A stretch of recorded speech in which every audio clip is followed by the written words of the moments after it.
we go. We're in Cincinnati. Let's go. One sleep, as Kratz says. Kratz, one sleep.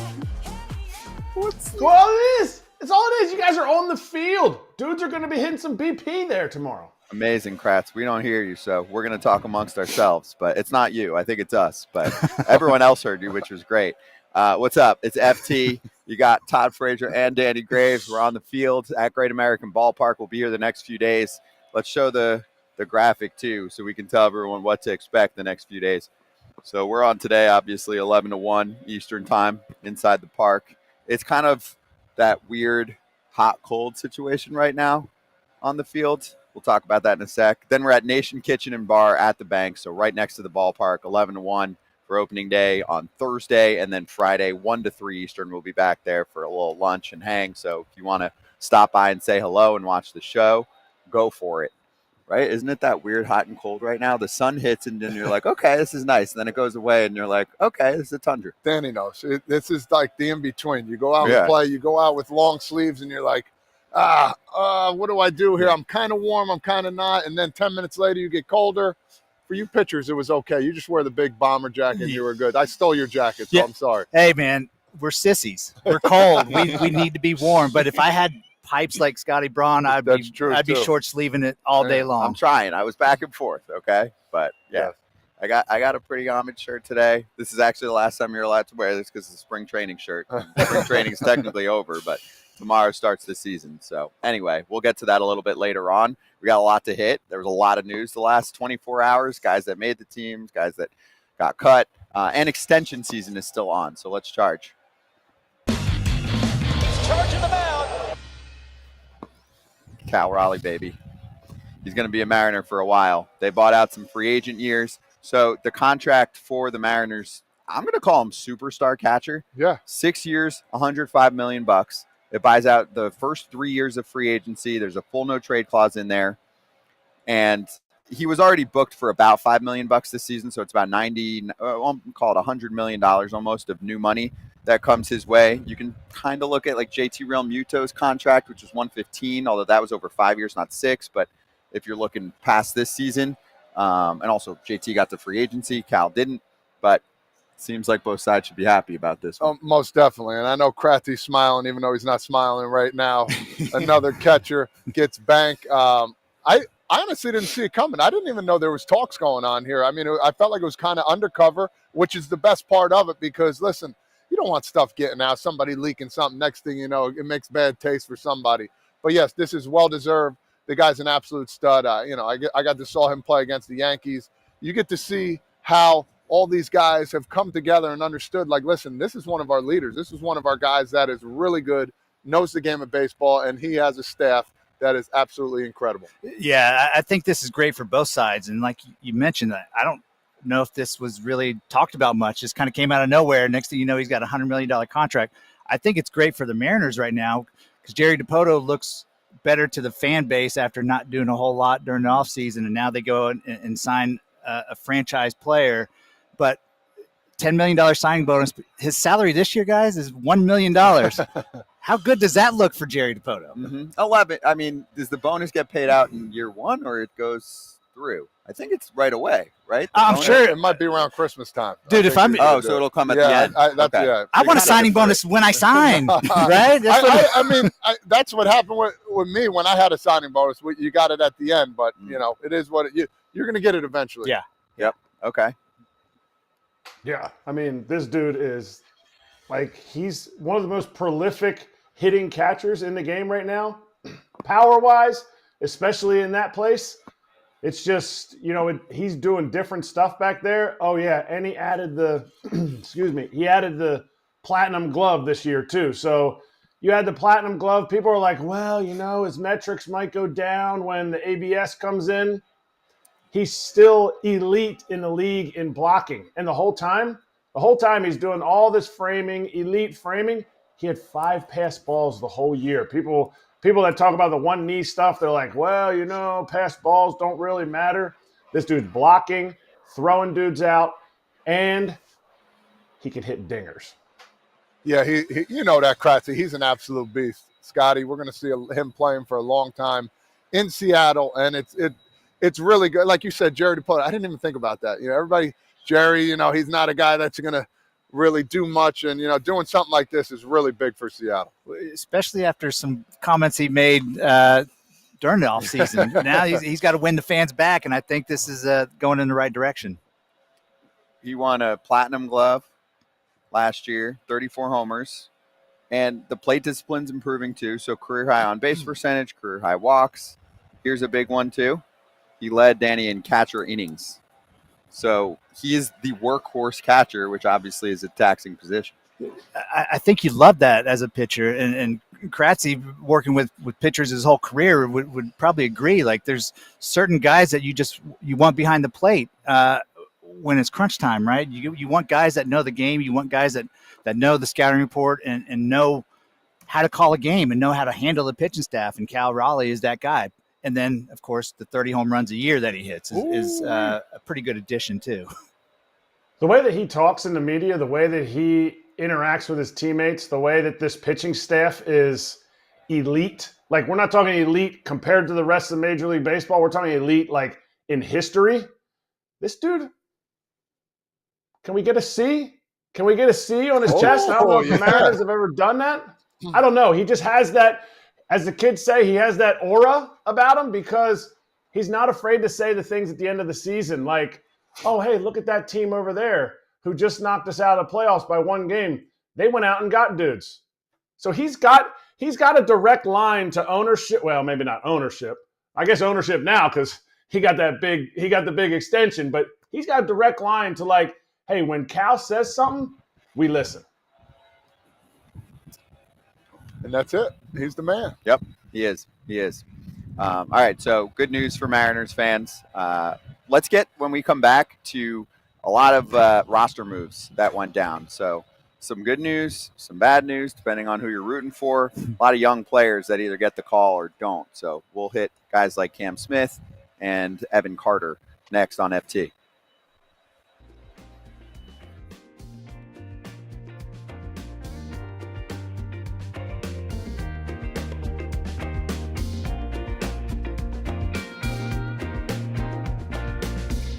Life comes at you fast. Make life easier and healthier with Green Chef. Stay on track, even on your busiest days, with options like salads, ready in 5 minutes or less, and ready-to-blend smoothies. You'll get pre-made sauces, pre-portioned ingredients to enjoy restaurant-quality meals for the #1 meal kit for eating well. If you're like, wait, what about HelloFresh? Green Chef is owned by HelloFresh with a lovely array of meal plans to choose from. We love them both dearly. I switched between brands, and now our listeners can enjoy both brands at a discount. Scott, I made the shrimp rice dish with corn and roasted cashews last night. It was fire. It came with a high-quality, organic, fresh produce that I love, so my whole family can eat clean. Thrive all year with clean, easy meals from Green Chef. Go to greenchef.com/territory-free and use code territory-free to get started with free salads for 2 months, plus 50% off your first box. That's greenchef.com/territory-free and use that code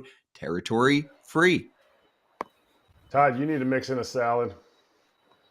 Was that part of the commercial, or did he just say something? It's both. Okay. It's both.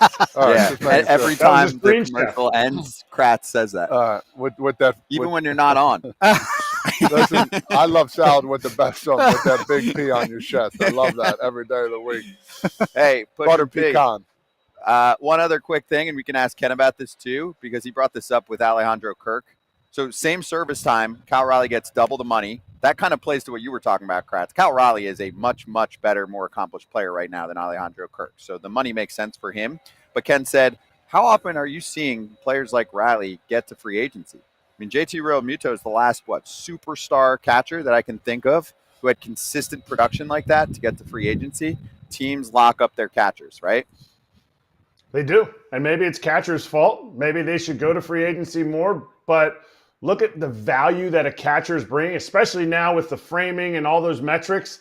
There's some people who can argue that these framing metrics make them more valuable than some of the MVPs every year. I don't agree that it's that valuable, but they're like, hey, this is cost certainty. And as a catcher, there's no other position besides pitcher that you have a risk of a career-ending type of injury. You blow out one of your knees, you just might not be the same. Your hitting is always going to kind of decline as the season goes on. So when they start throwing money at you, it's tough to say, you know what? I'll wait till free agency. Cal was a long way away from free agency. Right.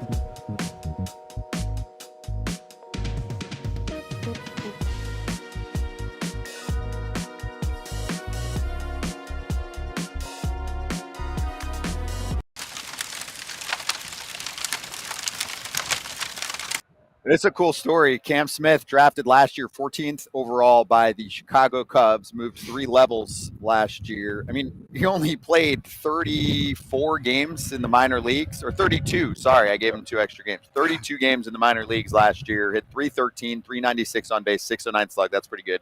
Then in spring training, I get it, it's 15 games, 342, 419, 711 slash line, and they're like, enough, we're good. Up to the show, especially when it's Houston, and their outfield didn't look great on paper in the offseason. And, Danny, all of a sudden, you got Altuve in one corner. You got Cam Smith in another corner. Things are looking up for them with that outfield. Cam Smith could be an AL Rookie of the Year. Listen, I watched Cal Smith all year last year at Florida State. Cam Smith, sorry. And as a third baseman. And that was really the only hole that anybody saw. His defense, he's got a cannon for an arm, but his defense at third, Todd, you can attest to this. Like, it's not easy playing the hot corner, but the dude can rake, man. He doesn't strike out. He walks a lot, gets on base. You put him in right field where he's not having to worry about the hot corner. This dude's going to hit a ton of bombzillas in that ballpark. Yeah, and I think the biggest thing is finding that one spot for him. And I remember coming up, they called us super utility guys. They were trying to find a spot. You put him in left, you put him in right, third, bounce around. But that plays with your psyche a little bit. Put him in one spot, let him prosper, and he's going to absolutely dominate this year. And what a feel-good story, man. I think the Astros did a really good job with the whole bringing the family in and that kind of stuff. I think that stuff is what baseball needs, Scotty. You talk about this all the time. We need to revolve a little bit more and, keep up with the Joneses a little bit with baseball and to get out there a little more. And I think they did a really, really good job. Easy for me to tear up, but watching them call his family in, I've never seen that before. The clubhouse is a sacred place, and the way that they did it, I absolutely loved it. Like, that was so pro. He was just like, he was balling when he saw his parents coming in there. But to me, when we were in camp talking to Joe, he didn't just say, "Whoa, this dude's raking." He was just like, this guy's the real deal. Like, This isn't like we're not joking around. Like, this guy's makeup is unbelievable. This guy has parents who did the right thing, and like, you saw it in that moment. Like, you saw how much family means to him. But you also see a team that's aspiring to get back to the World Series. They're not just, if this is a cool Marlins story, hey, we got to justify the trade of one of our superstars. Yeah, cool story. They want to win. And this dude's going to get a lot of ABs. Super athlete, too. I always like to bring this up with Dana Brown, who's running the Astros front office now. He was on FT a couple weeks ago. If you want to look back at one of those episodes when we were at Astros camp, he is a scouting extraordinaire. He did insane work for the Braves, including being the guy, for example, with Michael Harris II. They were like, this is the guy. We have to draft him. Trust me, lock. And there's many others. I don't have them off the top of my head that he was leading the charge for as a scout with Atlanta, comes over to Houston. And this is a big deal trade for them. You're trading Kyle Tucker, and you're trying to be a contender. You have to hit. Not only do they get Cam Smith, and he becomes their top prospect, he's up with the team right away. So you have Isaac Paredes to start the year for them. Hayden Wisniewski, obviously part of that trade as well for some pitching depth. But then, some people were doing – I saw a poll on social media – take war, for a lack of a better stat, of Paredes, Cam Smith, and Hayden Wisniewski versus Kyle Tucker. They're like, I know it's 3 players versus 1, but they're like, the Astros might have replaced the overall production there with that group if Cam Smith is a star from day one, which is certainly possible. And I bring up Dana Brown also because you saw him more than probably any of us did. He said he's a super athlete at third base. Like you said, when you're learning, it can take some time. He goes, you get to just unleash the athleticism a little bit more in the outfield. Yeah, we're going to see stuff from Cam Smith that I don't think anybody's really seen because of the athlete that he is. And he's such a great kid. Like, I call him a kid. He's an adult, obviously. But like, he's so willing to learn and so willing to get better, even though he's such a good hitter already. And there's a lot to learn in the big leagues, again, of adjusting to pitchers. But this dude, he's got it all, man. And I love the fact that the Astros aren't waiting to bring this kid up to perform up here. He's ready to go now. I'm brought back to another first-round pick, third baseman, college star, left-handed hitter, ended up being a platinum glove left fielder, Alex Gordon. Think about it. If he had broken in as an outfielder, he would have had a few years jump and wouldn't have had to make those adjustments, trying him out at third. Now it didn't work.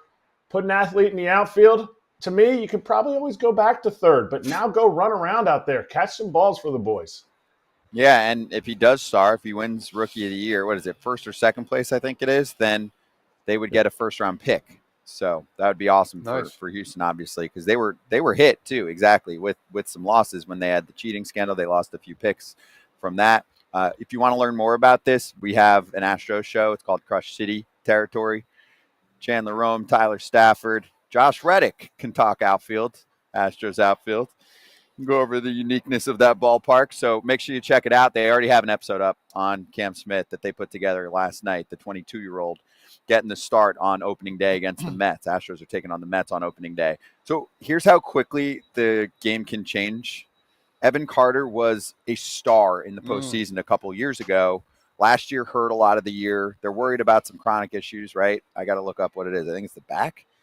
Is it the back, Kratz? Yeah, it's the back. Yes. So, and he's not on the opening day roster, so they optioned him to start the year. He didn't hit much in spring training. Obviously, every sample size is small for spring training. 154, 419 OPS, but it's just crazy when we saw how unstoppable he was. I mean, he was an on-base monster for the Rangers, and a huge part of why they won the World Series a couple of years ago. And he hasn't been the same since. He's still 22. Let's just make sure Rangers fans understand that winning a World Series mattered because they had Evan Carter there, and he only got called up in September. You need depth. It's okay to let this back issue, hopefully it isn't chronic. I watched an interview last year, and he was very frustrated that he was missing the season, but he seemed just more like uncertain about what the injury is. He's not starting on the IL. To me, that's a good sign. It's also a good sign that he's going to be able to go get at-bats, see what kind of recovery he needs. Hey, can I play 3 days in a row? Can I play 5 days in a row? He's 22 years old. If you're up in the big leagues, you need to be playing every day. And to me, I don't think he's a player that you're going to see this huge, he did unbelievable. Now it's a bust because of his zone discipline. Plate discipline of a veteran hitter is awesome. His dude's 20. He was 20 years old and he had plate discipline. So give it some time. It's okay. It'll allow some of the other guys to get their ABs. And when he's healthy, when he knows he can go back to back to back to back days, then when he's raking, you bring him up. And I think he said it well. I mean, you touched on every single one of those.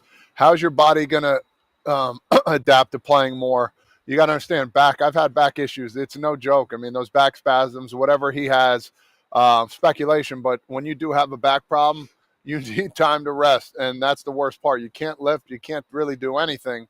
It's a lot of hot and cold water, trying to get the blood flow back in there. But for him, I wouldn't take this as a detriment. I would say, you know what? Let me get back on my feet. Let me go dominate in AAA, and then I'll come back and be the Evan Carter of old. Let me just get my back right. Get it to a position where I can get into a routine where I know I got to get to the ballpark at 1 o'clock or 12:30, whatever it is. This is your job, and you got to find that routine. And if not, you're going to get pushed out of here quicker than you think. Yeah, Kratz made a great point.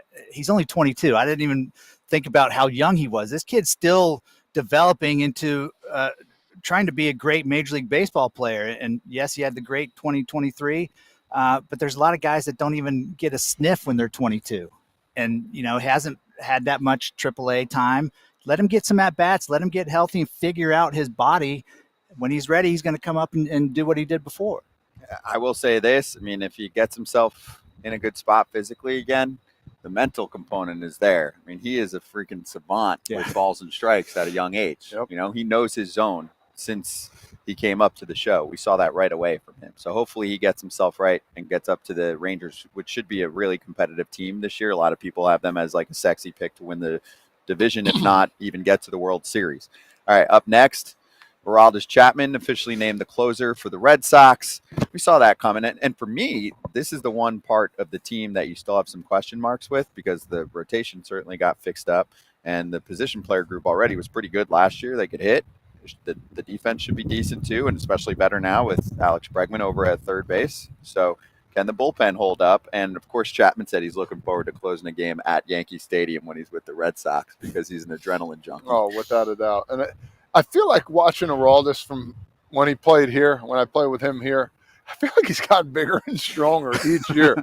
He's like a fine wine, man. And I know he'll sip on his wine here and there, but this guy is an absolute legend. He's an absolute stud. His numbers just keep absolutely rising and rising. I mean, dare I say, one of the better closers to ever play in this game. I mean, to be honest with you, he's been absolutely doing it from a guy in Louisville AAA where I used to tell him after the games aren't supposed to be this long. We have to pick it up. We start laughing. And next thing you know, he's a closer. This guy's been putting up numbers his whole career. I think it's year 14 or 15 coming up on. Watch out, man. This is going to be a fun year for him. It's crazy because when he first came up and he's throwing 104 miles an hour, who would have thought that he'd still be pitching with this kind of velocity in the 14th or 15th year in the big leagues? It's awesome to see, but it kind of reminds me of, and I'm not saying he's LeBron James, but LeBron keeps getting bigger and stronger as he gets older too. And Aroldis, he's scary. Like, he's a big dude, man. Like, you see that guy coming in from the bullpen. Oh, some pitchers are worried about how they lift weights, and he just doesn't care. The house, right? And there's all these analytical stuff, and like, oh, you're supposed to do this. No, he lives by his means. He lives by what he's gotten there. His dad taught him how to box at a young age. He taught him how to lift weights at a young age, and guess what? It works out for a lot of people. Bronson Arroyo you see the videos of him doing cleans at like age 8, 9, 10 years old. You know, not everything is what it's made out to be, and for him, he looks stronger. He looks physically fit, and he's ready to go. This Boston Red Sox team is going to be a team to be feared. Something that people don't realize, because he came up and he was gunslinging 105, whatever he hit, 105.3, then 105 point whatever. He's not necessarily just a gunslinger. He can actually throw the ball where he wants to. Does he get bouts of walks? Absolutely. But he knows what he needs, like Todd said. And what he needs is to be a monster in the weight room. I've never seen a pitcher military press 95s just like it's his job. Like, this man's out at the gym post game, and I'm not talking the field gym. He's going to like Planet Fitness, Anytime Fitness, Genesis down the road with his crew, and he lives a different life. And the way you know he still has more in the tank, last year when Ben Joyce hit like 104, I think, Aroldis was same day, saw it, and was like, I still got that in the tank. But he's not every day he's not going to do it. He's not just going to go out there and throw. He knows what his body needs to, how he needs to use his body. And he's evolved. He's a changed man. I mean, he's still the high strikeout and high walk. You got to be careful there, guy. But, I mean, he mostly used to be a two-pitch pitcher. So last year, he threw 4 pitches more than 10% of the time. Because he's got the 4-seamer, the sinker, the slider, and the splitter now. It's got 4 pitches. And it's filthy, too. You see 100 coming at you, and you see this split change coming at you. It looks like 100 you're swinging, and you're missing it by like that much. So I think Danny needed that split change back in the day. Oh, my gosh. I'd still be pitching right now, and I'm 51 years old. The splinker. You needed the splinker. Yes, all these new names of pitches. Splinker, kick change. But he had a good year, Chapman, last year. We're going on ERA plus, 100 league average. He was 111 because the year before, I mean, I think some people were like, hey, is he going to be done soon with Texas? Let's see, just what was he at? I believe he was 3.72 with Texas after a 2.45 ERA with Kansas City. ERA hanging in the same range last year with Pittsburgh, and spent the whole season there. I thought he was going to get traded at the deadline. Mm-hmm. Pittsburgh was like, nah, we're going to kind of try. So he stayed there, but he's gonna get an adrenaline boost, I think, here too, Kratz, with Boston, because he's going to be involved with a team that's probably going to be more competitive than Pittsburgh, and I feel like he feeds off that. And he's going to be used, like I said yesterday, talking about closers.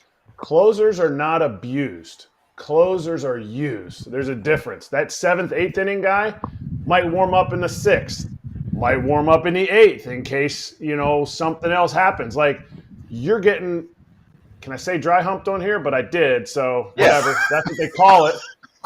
That's what they call it. And you can say it.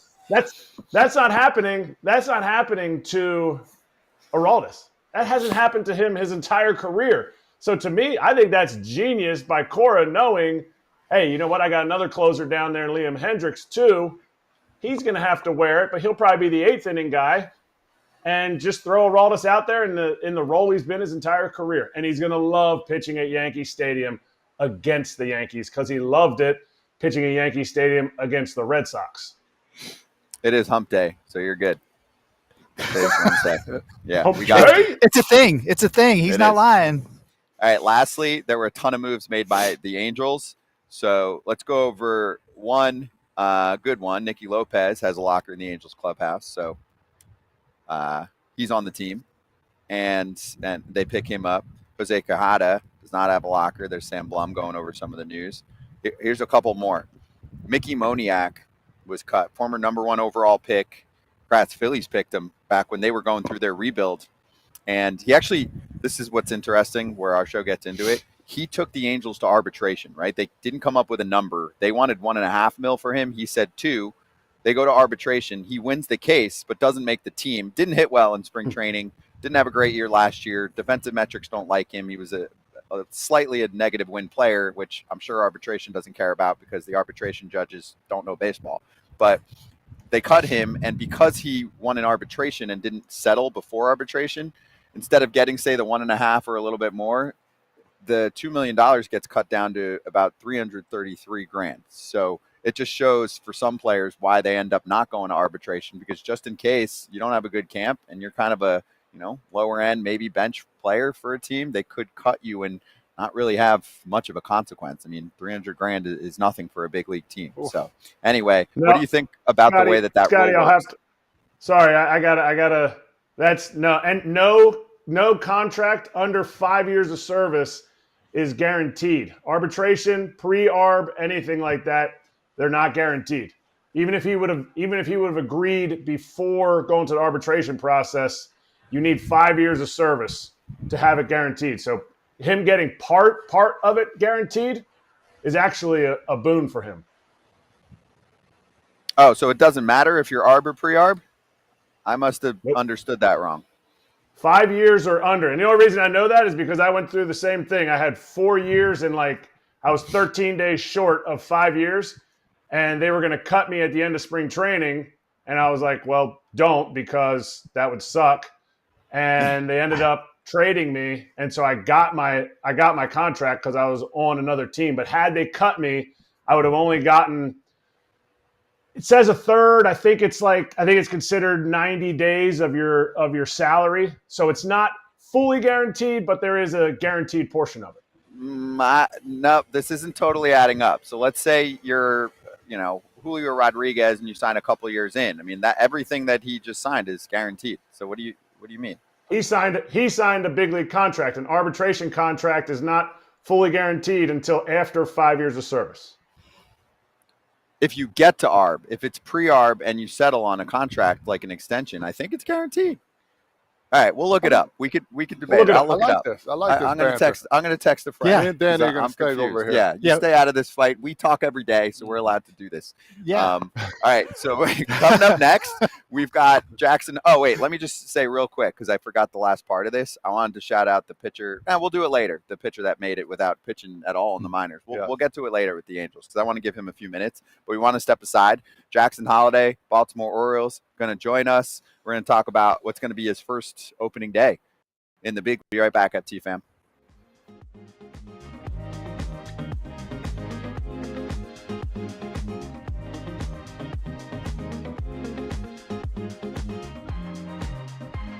Your hair is so much more than what you see when you look in the mirror. With Nutrafol's science-backed whole body approach, nourish growth from within, and achieve your best hair yet. Nutrafol is the #1 dermatologist-recommended hair growth supplement brand, trusted by over 1.5 million people. See thicker, stronger, faster-growing hair with less shedding in just 3 to 6 months with Nutrafol. Physician formulated with 100% drug-free ingredients, Nutrafol supports healthy hair growth from within by targeting key root causes of thinning like stress, hormones, and aging through whole body health. Start your hair growth journey with Nutrafol for a limited time. Nutrafol is offering our listeners $10 off your first month subscription and free shipping when you go to Nutrafol.com and enter the promo code FOUL. Find out why over 4,500 healthcare professionals and stylists recommend Nutrafol for healthier hair. Nutrafol.com, spelled Nutrafol.com, promo code FOUL. That's Nutrafol.com, promo code FOUL. All right, here we got 2 minutes now, so we can do this. Ryan Johnson has made the Angels opening day roster. He was picked last year out of Dallas Baptist. Didn't throw in the minors last year. He's 22 years old, 74th overall pick. The comp pick for them losing Ohtani. And they're like, right up to the bigs, which the Angels do every year, right? They don't really believe in the school system of minor leagues. If you're good enough, they're like, right up to the show. Right up. If you're ready to go, I think of Mike Leake. Cincinnati Red. Yeah. Same guy. Came up. They're like, oh, man, he's on the fence here. Is he going to make it? Is he not? Boom. Came right up. Boom. Why not? Let's go. See what you're made of. Some guys don't need it. There's a lot of guys I thought that didn't need it that should have been called up, but that's the nature of the beast in baseball. But, yeah, fortunate for him. He's going to have a big opportunity. Let's give him a chance, too. And I think people need to understand that. Give this guy a chance. He might fail a little bit, but that's it. He deserves to be there. And congratulations to him. I trust Ron Washington. Whatever decisions he makes to keep somebody on the roster, I know it's not just let's just go and see what he's going to do. I think he feels something good about this kid that's got a great arm and see what you can do. And if it doesn't work out, guess what? Plenty of time to go down to the minor leagues and develop. But why not give the kid a chance if he feels he's ready? I don't like wasting bullets of pitchers. If you feel like he's a big league pitcher, I'm fine with that. Sometimes with the position players, I think it's a little bit different with the Angels where you should let them marinate a little bit, but it is what it is. All right, we're back in 20 seconds. We're going to talk to Jackson Holliday.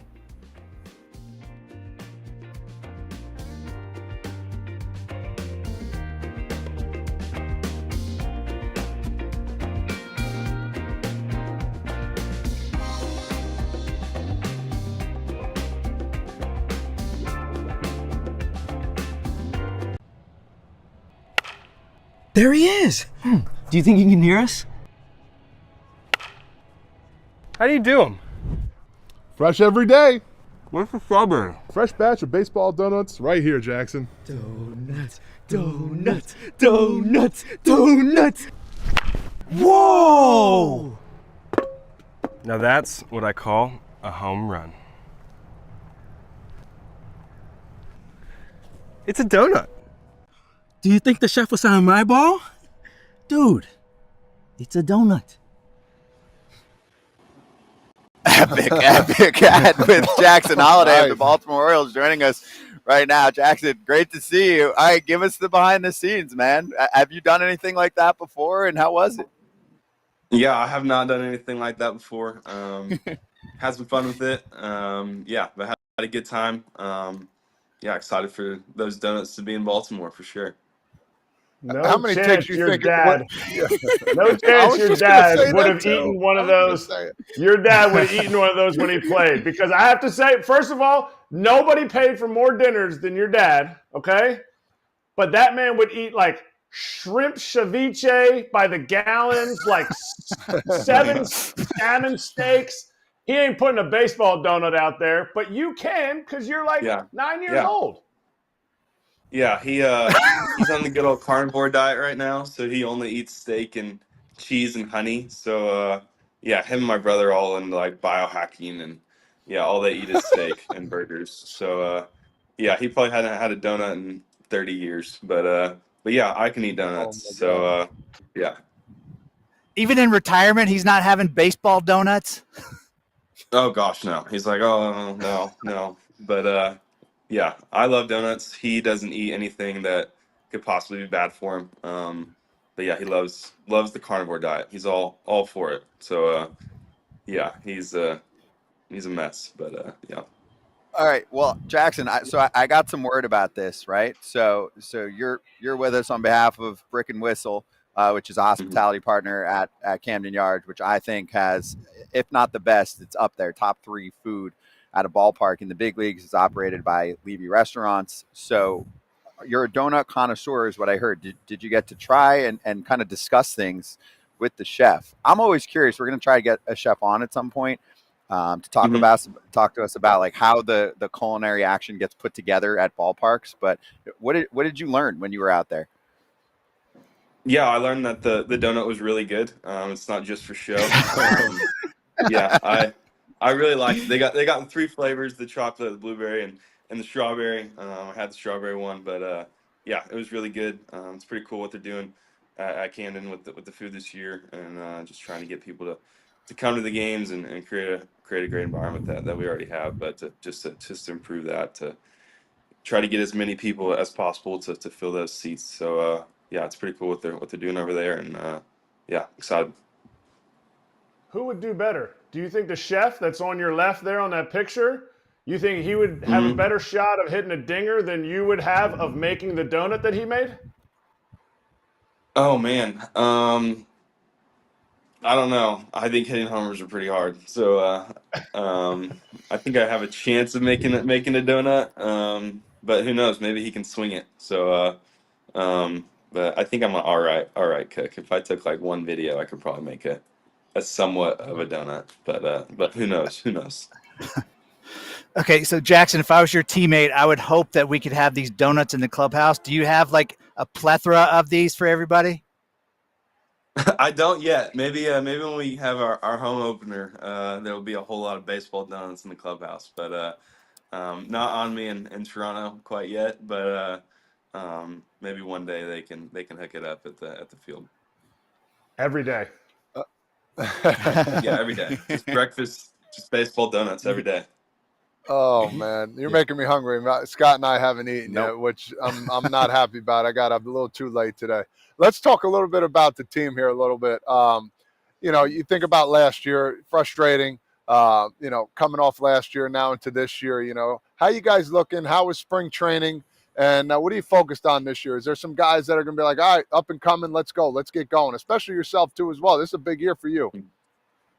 Yeah, I think everyone's really motivated after last year. Obviously, it didn't end the way that we wanted to. I don't think everyone played the way that they wanted to, and I think there's a lot of that this team has to prove, and a lot that can be done. We have a really talented team, really close team after just being in spring training for a few months, and yeah, I think we're gonna have a really awesome year.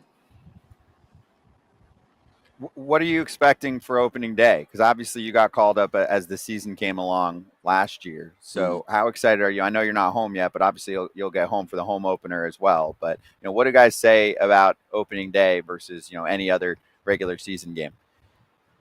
Yeah, I'm talking to O'Hearn about it on the flight over here, and just the butterflies and the excitement, and he's like, it's my favorite time of the year. It's like nothing that can compare to it, and yeah, I'm excited to play here and then to go home and all the festivities that they have in Baltimore. And I know growing up and going to St. Louis games, opening day was always such a huge event, and I'm really excited for opening day in Baltimore and obviously here as well. Is there one thing that you grinded on all off season that you're like, man, I can't wait for the season to start? Because you finished, a lot was made about like your last, 2 or 3 games in Minnesota where you ditched the higher leg kick for more of like the slide. Is there something that you worked on this off season that you're like, come on, let's go opening day? Yeah, I mean, I think I got to work on a lot during spring training of just kind of narrowing in kind of what I want to do in the box, as far as the toe tap, where I want to put my hands. I know during the off season, kind of feeling a little bit more out in front of me, and now kind of dialing it back to what I did whenever I was kind of in the minor leagues, a little bit more flat and kind of a little bit closer to me, and I felt really good during spring training. So I'm excited to take that into the full season. And then me and my brother ran a whole lot in Tulsa, trying to get faster, and I think that's something part of my game that I'm excited about this year, and being able to steal bases and impact the game with the speed that I worked on a lot during the off season. So yeah, me and he would drive to Tulsa about 2 times a week and try to get a little faster each and every day. So I'm excited for that as well. Love to hear that. And you talk about the off season now. I know you work out with your dad and your brothers, and you go through all these regimens and routines. Now, is your dad talk to you about the usage of your hands and like where you want to be? Maybe go back to what you did a little bit beforehand. Do you guys have those conversations? Kind of man to man, like, hey, listen, let's go over this, and if it works, it works. Talk to us about the relationship with you and your dad in the off season, and what do you guys talk about hitting wise? Yeah, I mean, it's pretty simple. Just kind of throws me BP and I kind of hit, and then I kind of ask some questions, give me a little feedback of what he sees, and but yeah, I mean, it's pretty simple. It's nothing too in depth. Kind of, I kind of feel like I understand the swing somewhat decent, and he's very kind of hands off, just kind of throws BP and watches, and that's kind of how he handles me. Obviously, Ethan's a different person, and he has to coach Ethan a little bit differently than me. We got the iPad set up and the TV, and I kind of know what I want him to be looking for in my swing, and kind of showing him that, and him giving me, like I said, feedback of maybe your hands are a little bit too high. Maybe let's try this, try that. But yeah, it's pretty simple. Kind of just send him video, and um, his responses are pretty short. Usually, just looks good, and yeah, it's pretty easy relationship for me and my dad. All right. Did you see Kobe Mayo's comments? We asked Grayson Rodriguez about it yesterday, and he had a good comment about it. You've been on that border, like make the team, not make the team. I was on there and I got sent down. Did you feel like Kobe's comments were really indicative of what you feel and you're a prospect and you've done so well, and then you still get sent down? Yeah, I mean, I think it's always a tough situation to be in. Obviously, Kobe's killed the minor leagues and killed AAA, and it's a tough situation to be in. It's tough to get sent down, to hear that you haven't made the team, and obviously Kobe's an unbelievably talented player, and will probably play in the big leagues for 10 years. So it's a tough situation. I don't really know the best way to handle that question. I think for me, it's just giving the most generic answer possible. But uh, but yeah, it's tough, and Kobe will be up here sooner and later. But I mean, obviously, everyone has stuff to work on, and I'm sure Kobe will be the first to tell you that, and I'm sure he's gonna help this team win a whole lot of games really soon. Jackson, your team was super active in the offseason. I know last year was your first season, so you were getting to know everybody. But can you give us a little sense of what the newbies are like, some of the offseason acquisitions, which even came about in the last few days with Kyle Gibson, but Shigano and Tyler O'Neill, who instantly obviously becomes the weightlifting monster of the team, but he's got big pop. But give us the lowdown on who's new. Yeah, O'Neill's great. Yeah, I remember my first kind of interaction with him. I was lifting, and then I watch him like walk in there, and I didn't even think he warmed up. He just picked up like the 110-pound dumbbells, and then just started benching them, and then like put him down, and did like one or two other things, and just left. And I'm like, that was awesome. Just to picked up the 110s for a warm up, repped them out, and I was like, that's sick. I mean, that's what I want to be able to do here in a few years. So yeah, it's been awesome to watch him work, and kind of the way that he approaches the game as a hitter. And I know he can hit some really far home runs, and has had an awesome career. So it's been fun to kind of pick his brain and be around him, and the presence that he brings. And then yeah, Tomo's been great. Just talking to him a little bit. Kind of, I know he was telling me that his uncle was like a legend in Japan, and was this coach, and kind of asking me about kind of my relationship with my dad, and that's been pretty cool to just kind of watch him do his thing, and because he's been really good for a really long time. And then I know Gibby a little bit, just from my first spring training, and then conference called PAO that we've gone to, and but yeah, we have so many awesome veterans in the clubhouse, and it's been really fun so far to kind of watch them do their work, because there's a reason that they've been in the big leagues for so long. No doubt about it. I want to switch gears here just a little bit. You know, I'm swagged out a little bit. I got my new Cincy jacket. I know you're going to be swagged out this year with Adidas. Talk a little bit about, you know, maybe give us an inkling about what kind of Adidas stuff you'll be rocking this year, cleats-wise, and what kind of swag you're wearing to the games, man. Talk a little about that, because baseball's revolving now. It's all about what we look like a little bit, you know? Yeah. I mean, it's pretty easy to look good with the Adidas stuff on. They do a great job with their cleats, and I got the customs coming in. I just got a picture actually this morning of one of them. So yeah, I'm excited. Brother got an NIL deal, which is pretty crazy.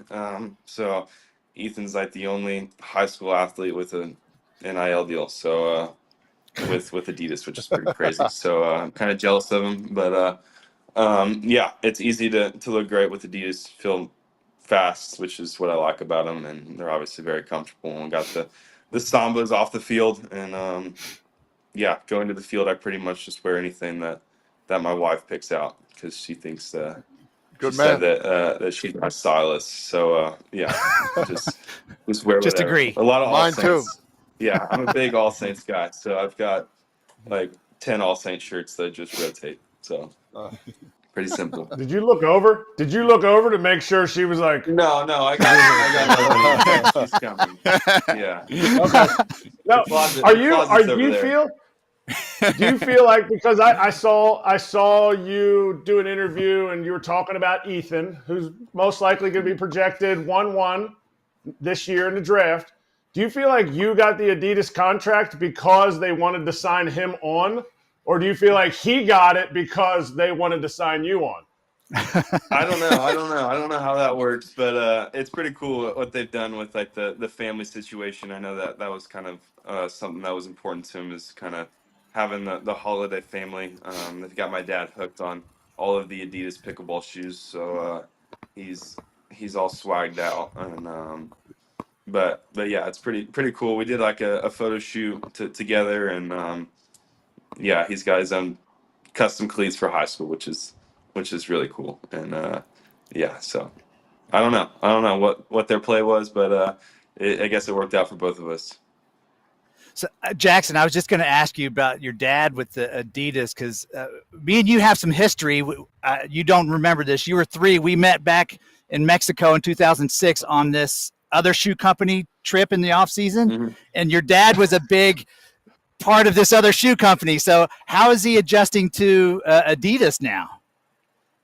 Yeah, I mean, I think like I said, he's a huge pickleball player, so I think he's hooked on the pickleball, and I think he likes the fact that we have merch money. So he's like, hey, I want a pair of shoes, and we're like, okay, you got it. So I think he's still got all of his other stuff, all of his Jordans, because he's still a pretty big shoe guy, but he's a huge Adidas guy now.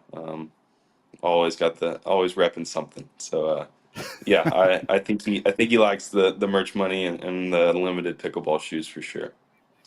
Hey, Jackson, last one for you. Do you have any superstition? Some of the fans asking. Do you have that? And if not, do you know any teammates that have anything that you'll be looking out for or making fun of? Like, hey, I know you got to put the right cleat on first, so I'm going to hold it back until you put your left cleat on. Yeah, I don't have anything, I guess, too crazy. Like, I guess I'll wear like the same socks or something that I've been wearing. I mean, obviously I wash them, but I won't like change that up until like they rip or something. Or I'll wear the same cleats pretty much until they fall off. So yeah, nothing too crazy. I guess the batting gloves, like I won't change my batting gloves if I'm going good, even if I slid in the third or something and they're all ripped up. We'll just spray a bunch of pine tar. But I don't know. I think Cowser sits in the hot tub for like a combined 2 hours a day. So maybe, I guess maybe that's something superstitious for him. I don't know. But that's one thing that we're like, I think you might be overdoing it with the hot tub thing. So I guess that's the only one that I know about. But yeah, I'm not too superstitious. That's serious. That's serious. Hot tub time. Hey, hot tub time Yeah. machine. Two You gotta hours. ask him about Wow. it. It's. Oh wow. I mean, it's like throughout the day. Like, get there, hot tub, before BP, hot tub, before game, hot tub. So. We got to get What's us some that, Kratz? floaties for opening day. By the time you get back Yeah, to I know. I Baltimore, mean, I get think some floaties. they got him over there My in hands would be raw. the splash pad or whatever it is in the outfield at Camden. So maybe they can let him borrow some. That's right. Well, we've had him on. When we have him on, I just put it in my notes. I'm going to ask him Yeah. about it. So, well, he's a Ask pretty him funny about it. guy. So, thank you for the Yes, homework yes. in advance, Jackson. Awesome you catching got up it. with you, man. Yeah, we're super excited to get to opening day. So, good luck. We'll catch you during the season. All right. Thanks for joining us. Appreciate it. Yeah. Thank you guys. Good to see you. Thank you. Yeah. Jackson Holliday with us. You'll see him on opening day for the Orioles. They're up in Toronto. We'll be right back, FT.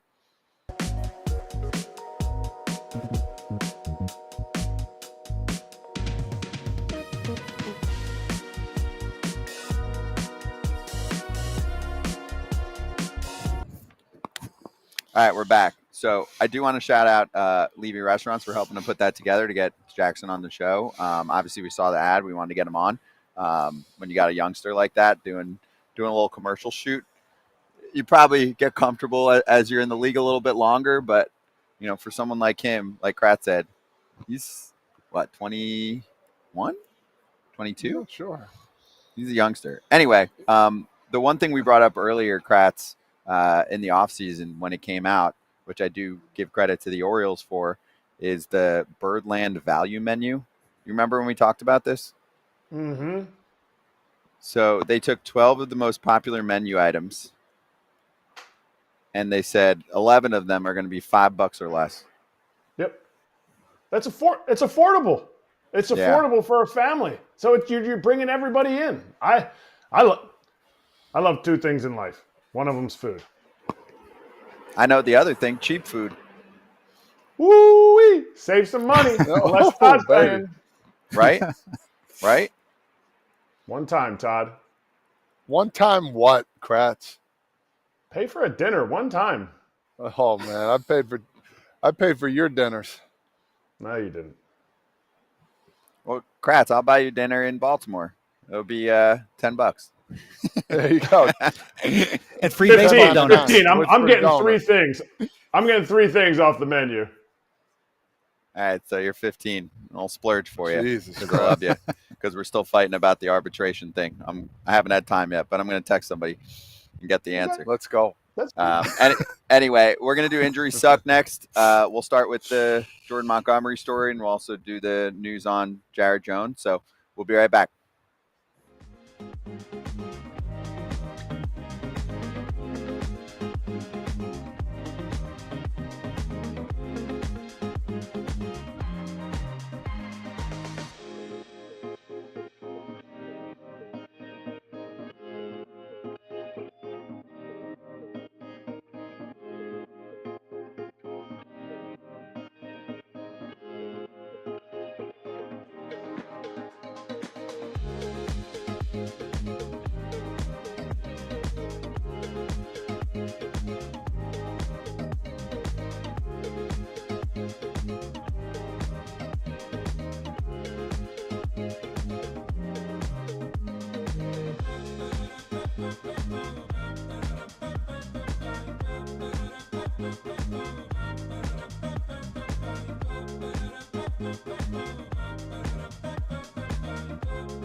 Yeah, injuries suck. We've had a bunch, obviously, in spring training, as we always do. Here's one that just popped up yesterday right after the show. Man, Jordan Montgomery has had just a weird journey the last couple of years, Kratz, former teammate of yours. He appeared in 2 spring training games. He was going through a finger issue that he had, so he's mostly doing backfield work. And then he wasn't recovering well after outings, so he's actually going under the knife. He's not going to pitch for the whole year. He's getting Tommy John surgery. It's the second TJ that he's getting. He had one in 2018 with the Yankees, so that'll be it for his Arizona Diamondbacks career, right? I don't think he has another option after this to use. And, it was just the World Series win with the Rangers, stud, picked up at the deadline, The Diamondbacks regretted not getting him at the time, right? And thought maybe if we had him on our side because we were close, we would have won the World Series. They signed him in the offseason. He had a terrible year. He gets booted to the bullpen. He's pissed about it, switches representation. Offseason, you're thinking he's going to get traded. He doesn't. Now we're in spring training, doesn't make the starting rotation, gets booted to the bullpen, and then one day later announces Tommy John surgery. How's that for chronological order of a crazy freaking year and a half? And the thing that people don't remember is Ken Kendrick, the owner of the Diamondbacks, came out and said when they signed him, originally they said, you know what?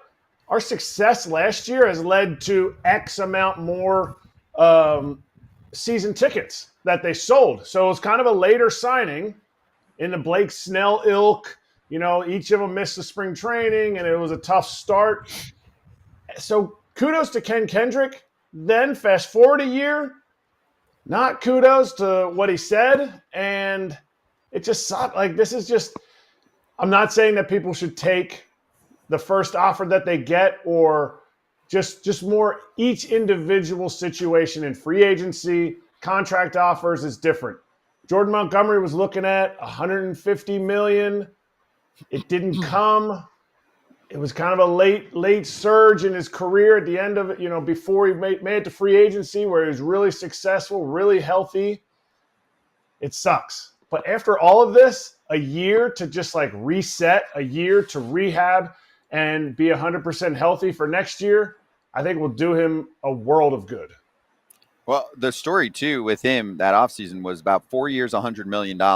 Insiders have put it out there, and even I asked a couple people and got some confirmation. So I'm not the insider, but it was about 400. Yeah, he's looking for the 150. It doesn't come through. And, you know, some people are like, oh, he held out too long and all that. So, yeah, I mean, he had 100 mil. He might not have wanted to go to Boston. Yeah. But here's the problem that I have, and I remember going through it when I tried signing long-term. And I don't blame the agencies, but at the same time, they go about, they don't want to ruin the landscape. Like, you got to stick with this. You know, you can't go under this price. Well, why not? I know it's 50 million, but at the end of the day, he lost out on so much more money. If somebody was to offer you that, I mean, at the end of the day, like, oh, you can't do that. You'll ruin the landscape of what, you know, the younger players are going to get coming up. Baloney. This is my life too as well. And I, you know, looking back on some things in careers and in my career, it's like, maybe, you know, I shouldn't have listened and I should have did this, or other guys shouldn't have listened and did that. Like, listen, $100 million is game changing. He wouldn't have to worry. He still doesn't have to worry about anything, but still his kids, everybody else down the road would have been taken care of. Stop worrying about the norm of what everybody else got and worry about what you feel is right. It's hard to say no to something has 9 figures in it, right? Mm-hmm. For however many years. And I know it's easy for us to say that here, but if any of us were offered that, I think it would be a pretty easy decision. But yeah, I think when you mentioned that they're trying to keep the kind of the salaries where they are or above as the years go by, I get that. I understand where everybody's going with that. But at the same time, like, if somebody takes a hometown discount, nobody's really complaining about that. They're complaining when you're going to free agency and not signing for $50 million. Like, you know, you can't do. You can't do that. Yes, you can. It's your livelihood, right? The other side's going to be like, yeah, we can do whatever the heck we want. But guess what? You know, you're going to change the landscape of, you know, free agency and this and that. Baloney. Yeah, it's my life. I want to get what I feel like I deserve. We've had him on. It's been a minute because he's been going through a lot, but I'd love to get him back on at some point, Kratz, because I'm not even sure if it was just about the money. I know, you know, remember that offseason 2 years ago, there were talks about, what is it, his wife studying in Boston for something, but then it sounded like, talking to some other people behind the scenes, he really wanted to go back to Texas. Maybe they were hoping that something would formulate, but the Rangers, you know, really didn't spend much a couple off seasons ago after winning the World Series. So I'm curious what ended up happening there. I mean, sometimes, you know, you run with something and go, oh, this person's doing some school here for a year. He must want to sign there. And it's like, oh, that might not be the case because he was brought the deal and he said no. Yeah, 100%. And I mean, that did the Rangers make the right choice? You know, the Rangers fans will probably be like, oh, no, they had a down year. I wish we would have had another guy. Yeah, you're always looking for better players, re-signing players. their TV contract landscape was up in the air in the offseason, so they didn't make moves. Looking back on it, yeah, they needed more pitching depth. They got Jacob deGrom, and he didn't throw a lot for him. So a lot of things go into it, and it's not cut or dry, but it is exactly what Todd said. I get it. Agents are going to be around a lot longer than players are. Players Association is going to be around a lot longer than an individual player is, but it's your opportunity to capitalize. And if you think that number is your number, hey, get it. Can I get some clarification here too, just from the show that has all these players on that say whatever they want? You have some people online like, oh, he didn't make the rotation, so he was just like, screw it, I'm going to get surgery. I'm like, as much as you want to buy into certain conspiracy theories and storylines, and I'm sure he's not pleased with the owner of the team. I mean, you're a pitcher, and he already had TJ. Yeah. Do you think that someone would be like, you know what? I probably don't need this, but let me go for it. It's absurd. I saw plenty of that online. Yeah. They're I'm sure. Oh, he was on the cusp and decided because he didn't make the rotation, he's just going to sit the year out and get surgery. Kind of like the Rendon story, which, yeah, hey, I'm the first person to be like, this guy doesn't like baseball, bad signing, whatever, but right. I don't think he's getting hip surgery for fun. Right. You don't want to go under the knife just to go under the knife. Yeah. It's not like you're getting plastic surgery to fix something, right? Like this is something that you're fixing inside, and then you can't play for a while. Jordan Montgomery, whether he made the rotation or didn't make the rotation, he wants to pitch better so that he can get a contract when free agency comes again. He's not going to cry wolf and say, okay, I'm just going to go and get cut right now and have this big slice in my elbow again. Yeah. And then obviously, I mean, you're a double TJ guy, your value goes down, right? If you want to clearly just go off of that narrative, your value goes down. Your dad had 2 Tommy John surgeries. I don't know when he's going to come back, but it's probably not going to be at the start of next year. So do you really think that he's that spiteful? He's just going to miss a year and a half of time and cost himself even more money just by going under the knife? No, he couldn't recover after starts, and he's got a tear again. Yeah. He still wants to pitch. I mean, yeah, he wants to play. He's still pretty young, so. Yeah, he is. Oh, man, 2 years ago, dude, he was freaking nasty. Just picking his spots, changing speeds. Like, the sequencing was so on for him. He was just so good in the playoffs. He's not the biggest stuff guy, but he was a pitcher. But he could pitch. Yeah. He'd spot up with the best of them. Yeah. So get well soon to Monty. We'll get him on at some point. We'll have Kratz text him, every other week and say, we miss you until we get him to join us, because he's a pretty fun combo. Anyway, let's get to Jared Jones, who was really fun to watch last year for the Pirates. So he goes down for a little bit of time. He's getting testing done. This is actually good news here. He's going to miss time, but no torn ligaments, no surgery. He's going to go 6 weeks without throwing. So this was from Noah Hiles, who we've had on the show, does a great job covering the team. He said, overall, encouraging news for the Pirates. It is encouraging long-term news for the Pirates. On the short term, I just feel like this is a team that needs so many things to go right for them to be a playoff club. And if he's not doing anything for 6 weeks, well, here, you start here. 6 weeks, then you got the ramp up, and he's a starter. I didn't look up what the date is, but if we had to guess, I mean, we're talking what? Maybe late May, maybe June. Well, if they're making him sit for 6 weeks, why don't he just go ahead and get cut? Just like Jordan Montgomery is going to get his elbow cut off. Right. Just go under the knife. Yeah, just go under the knife. Years of your life. Yeah. So it's unfortunate for them, obviously, but I still think that they're a ways away. The Pirates? Yeah. They would need Paul Skeens to pitch every single day of every single game. So, but it's unfortunate. And hopefully, when he does get ramped back up after the 6 weeks, it may be June, it may be after the All-Star break, but I don't think there's any reason to rush him to get where they want him to be, because they're not going to be contending. They're still in that rebuild, and they're still going to be relevant for a little bit. But at the end of the day, you don't want to risk this guy and actually have him go under the knife if you bring him back too soon. I mean, what can you do? I mean, you're going to have to – I would build my legs up like nobody else's business. That's probably the only thing you can do. And for him, rehab, build your legs up, get a little stamina, get on the bike, get on the treadmill, stuff like that, and be ready to go. Because when your time's called, what happens if all of a sudden they tear it up and they need a guy? We got him coming back. So – be ready to go. I think it's 6 weeks, I'm going to say 3 months at least, in my opinion, because you're going to have to ramp back up, start your throwing program, go down to a minor league stint, and away you go. Easy, Ty. You're exactly right. Because if he's not throwing for 6 weeks, you're talking about a build-up for 6 weeks after that, then rehab. So, and that rehab stint can be 20 days, probably 3 or 4 starts, depending. But either way, are we not concerned that this is back-to-back years of a young kid who throws a billion with a banger, that there's no structural damage, but there's pain and inflammation in that elbow? Is there a concern that, hey, you know what, maybe physically, biomechanically, he may need to change something? Because the no damage is great, but there's precursors. And if they don't nip it in the bud right now, where are we at?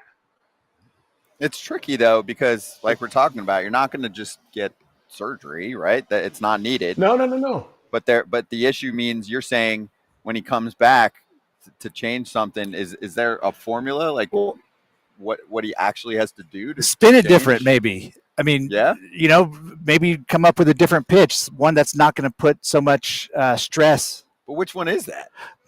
That's what I think that's what Kratzy's saying. That biomechanically, you got to figure that out. Figure out what is causing this issue, the pain, because there's no structural damage, but if there's pain when you're throwing, you can't just keep throwing that way and hope that there's no structural damage eventually. You got to figure out how to make this work where you can pitch without pain. And MRIs, they don't show everything.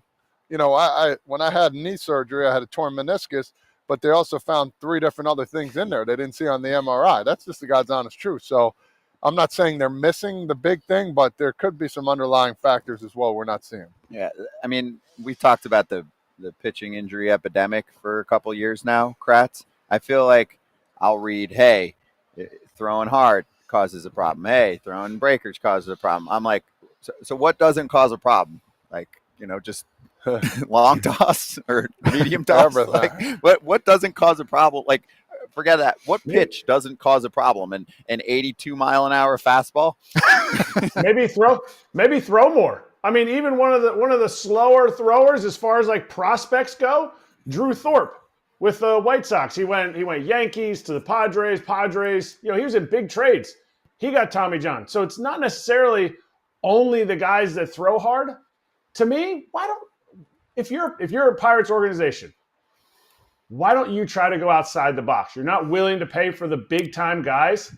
And I'm not saying this to one specific player. I'm talking about the org. Have these dudes throw more. Have them throw more. People are going to be like, what? You're an idiot. Okay, yeah, I've been called an idiot before. And before you say anything else, I'm a 209 career hitter, so I don't know what I'm talking about.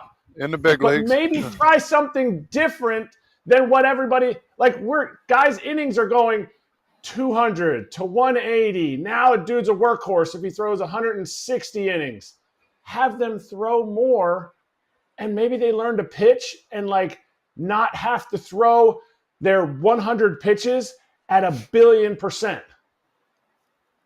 And be out of the game in the 4th inning after 4 2/3. Exactly. So I agree with Kratzy there. Like I think as pitchers, you have to throw more.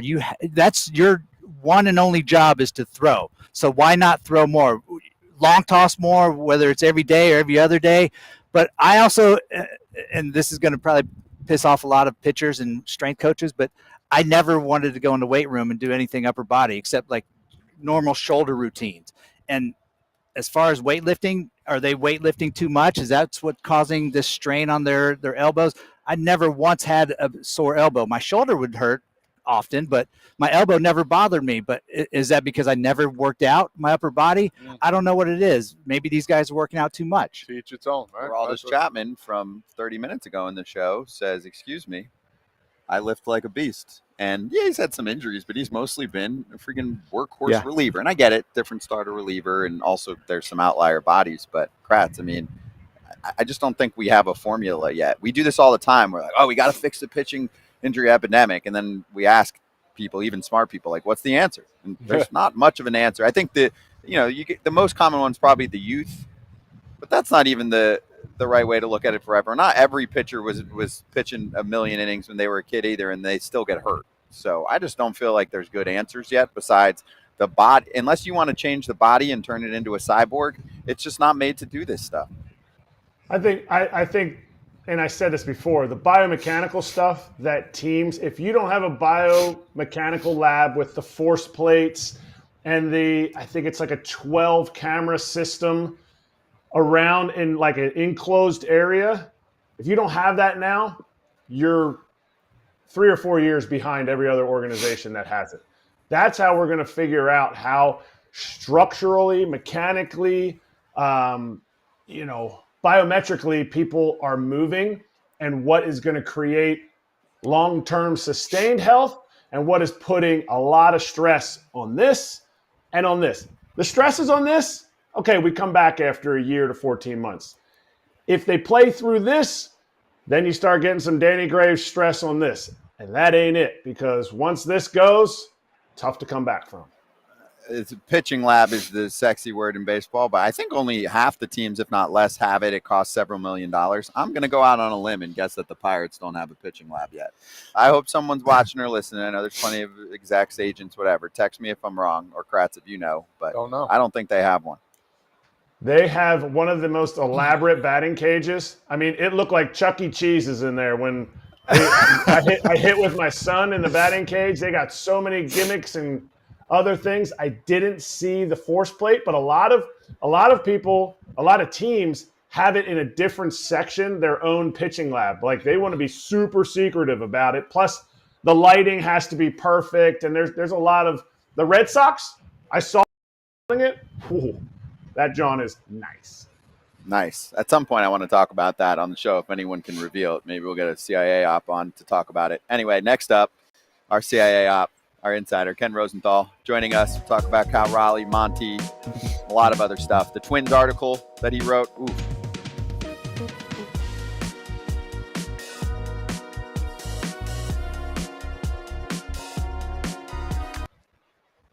This is insane.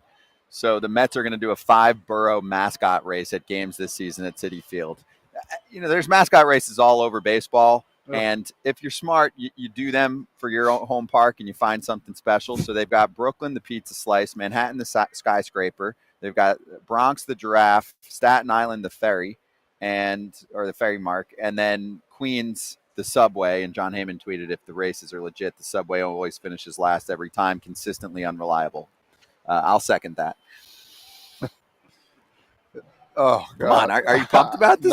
This is a little cringy. No, why? I think it's fun. I'm not for it. But they do it in Milwaukee and Washington. I know, but those are good. Those are good. This is I don't know, man. Maybe they're reaching. I don't think they do. I don't know. I don't know. I'm not for it. I'm not for it. I mean, that's just me. I think they're reaching a little bit. I think they have everything just good the way it is. I think they're fine. They're bringing more food to the ballpark. That's some good stuff. They want some more experience. Yeah, the kids probably will love it. But, yeah, I just think maybe they're reaching a little bit. I hope it connects. I hope it connects with the different boroughs, the people from the different boroughs. I hope each, character or whatever, mascot, connects with the boroughs. I don't have any connection with that. To me, my opinion is, the teams that need this are kind of, and I'm going to get roasted for this, kind of that, minor league feel, we need a gimmick. You don't have these kinds of gimmick stuff. To me, I don't think the Mets need this. The Mets have a huge stadium that pack out with ravenous fans. Their fans are engaged in games. Some teams, their fans just kind of we need you to pay attention. Oh, here comes the hammer in the bucket. Oh, who's going to win? No way, the bucket lost again. Come on, save it, George Washington. Wow. Hey, listen. Myron Noodleman. Remember Noodleman, bro? He would do this and do the whole thing. That guy was a showman. You know, I know he passed away, God rest his soul, in the minor leagues. Noodleman was one of the best characters you'll see at a ballpark. He'd go, kerosene, he had this whole little skit. And he had the big, it was incredible. You know, the babies putting the lemon in their mouth and watching their face all cringe up. That's the stuff I want to see, that kind of stuff. We'll see. We'll see how it goes. But this might be another Met thing. You guys are wrong on this. I'm telling you, this brings in casual fans, right? You bring someone that's never been to a game. For a they have a good time. race. Yes, I got it's fun. I could bet on it. I just want Superstars. I think you could bet in New York now.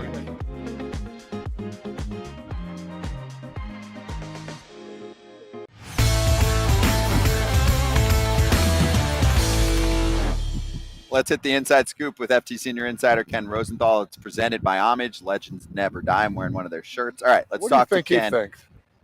Do you want to ask him right off the jump? Okay. What's up? What do you Ken, think about okay? Are you okay with this mascot race that the Mets are rolling out there? Because I don't get to comment much on something that I actually feel like I have a say in. But I'm a fan. They're former players. This is fun. I've brought people to games that don't know a lick about baseball, and they like that part of it. They do like that part. I don't have a problem with it. I understand where Todd is coming from. My favorite part of that whole exchange was the Heyman tweet about the subway finishing last. If you're from New York or if you've lived in New York for any stretch of time, that resonates. Of course. And we know the subway's not always going to finish last, but John, that's his best tweet in a while. I agree. That one really hit home for me too, Ken. I lost a lot of weight sometimes down in the summertime waiting for the subway. It's 25 minutes late. It's 105 degrees down there, and you're sweating your body off. So anyway, okay, good. Glad to hear. Not to mention one more quick thing.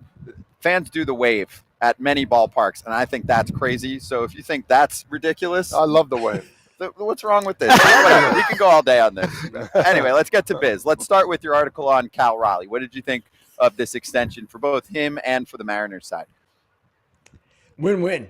And it's rare when you hear of an extension that, from the player's perspective, is considered really good. And yet the reaction I heard yesterday from the player's side, some different people, was this is a really strong number for him, 105 over 6 years. And as I wrote in the article, in the 3 years, the first 3 years, which would have been the ARB years, he's over where he would have been. And in the free agent years, he's at pretty much record levels for a catcher. So he did really well. And from the Mariners' perspective, yes, it's a lot of money. Yes, they needed a win. They didn't do much at all this offseason.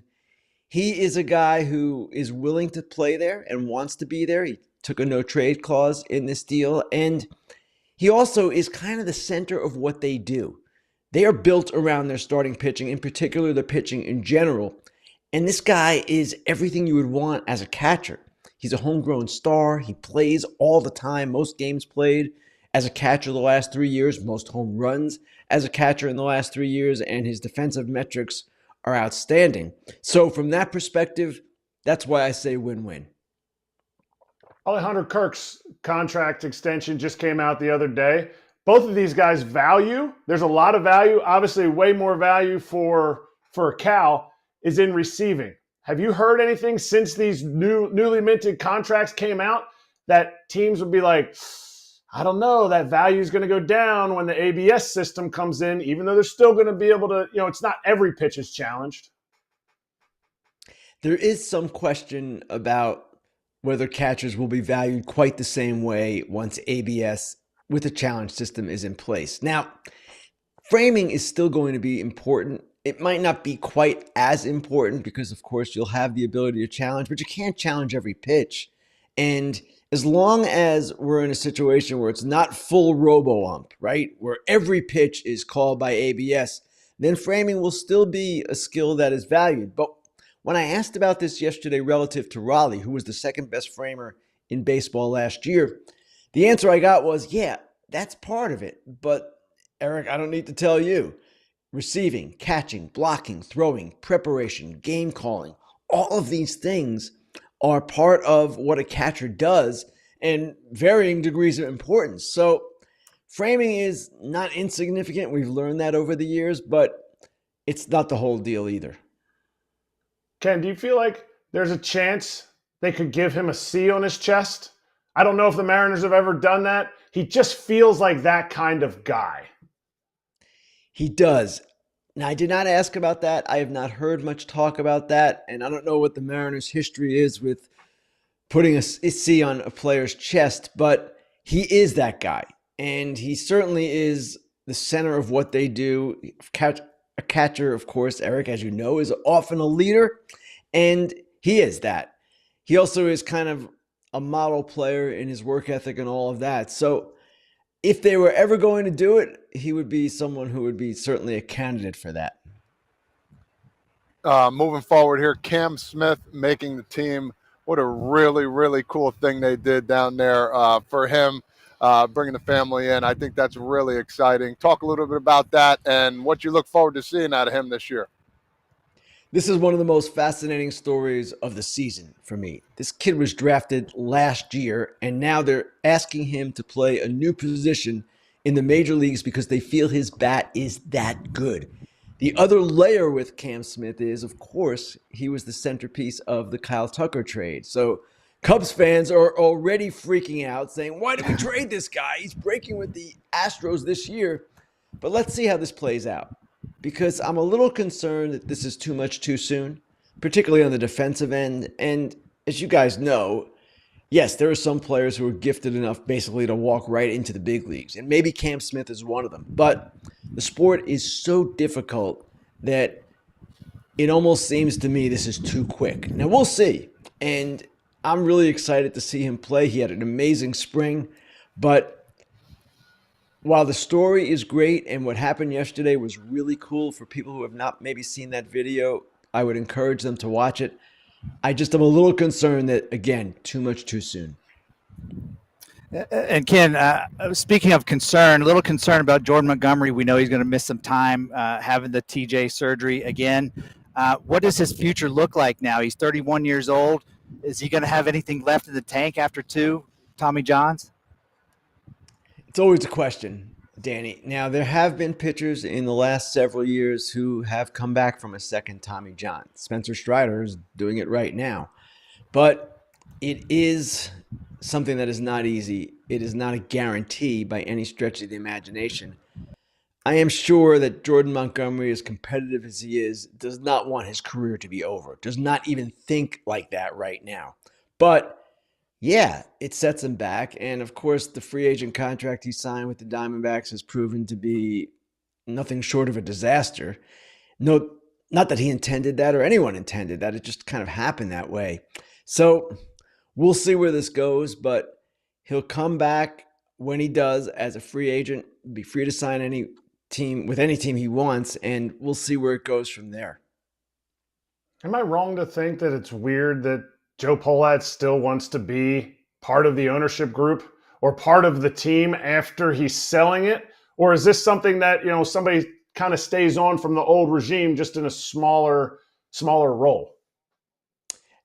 Yeah, I'm not sure exactly that is his desire. Now, we did say that in the story, and certainly I would imagine if he could stay on in some way, yeah, I'll do that. But I don't know that he's going to insist on it or anything like that. So the big thing with the Twins story that I published with Britt Giroli and Dan Hayes yesterday is that they have this debt, $425 million plus in debt, that factors into the sale process.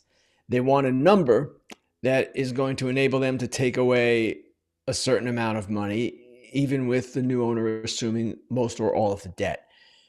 They rejected, or at least kind of snubbed, a valuation of $1.5 billion. We don't know if it was an actual offer, how it exactly came around, but $1.5 billion was in there, and they said no. Forbes comes out today with its franchise valuations and values the Twins at where? $1.5 billion. So I am sure that if you've got $400 million in debt, you'd want the number to be as high as possible so that ultimately your takeaway is as much as it can be. And it's unclear where this is going to go. Maybe a group steps up and gives the Twins what they want. Maybe they settle for a little bit less than they were seeking.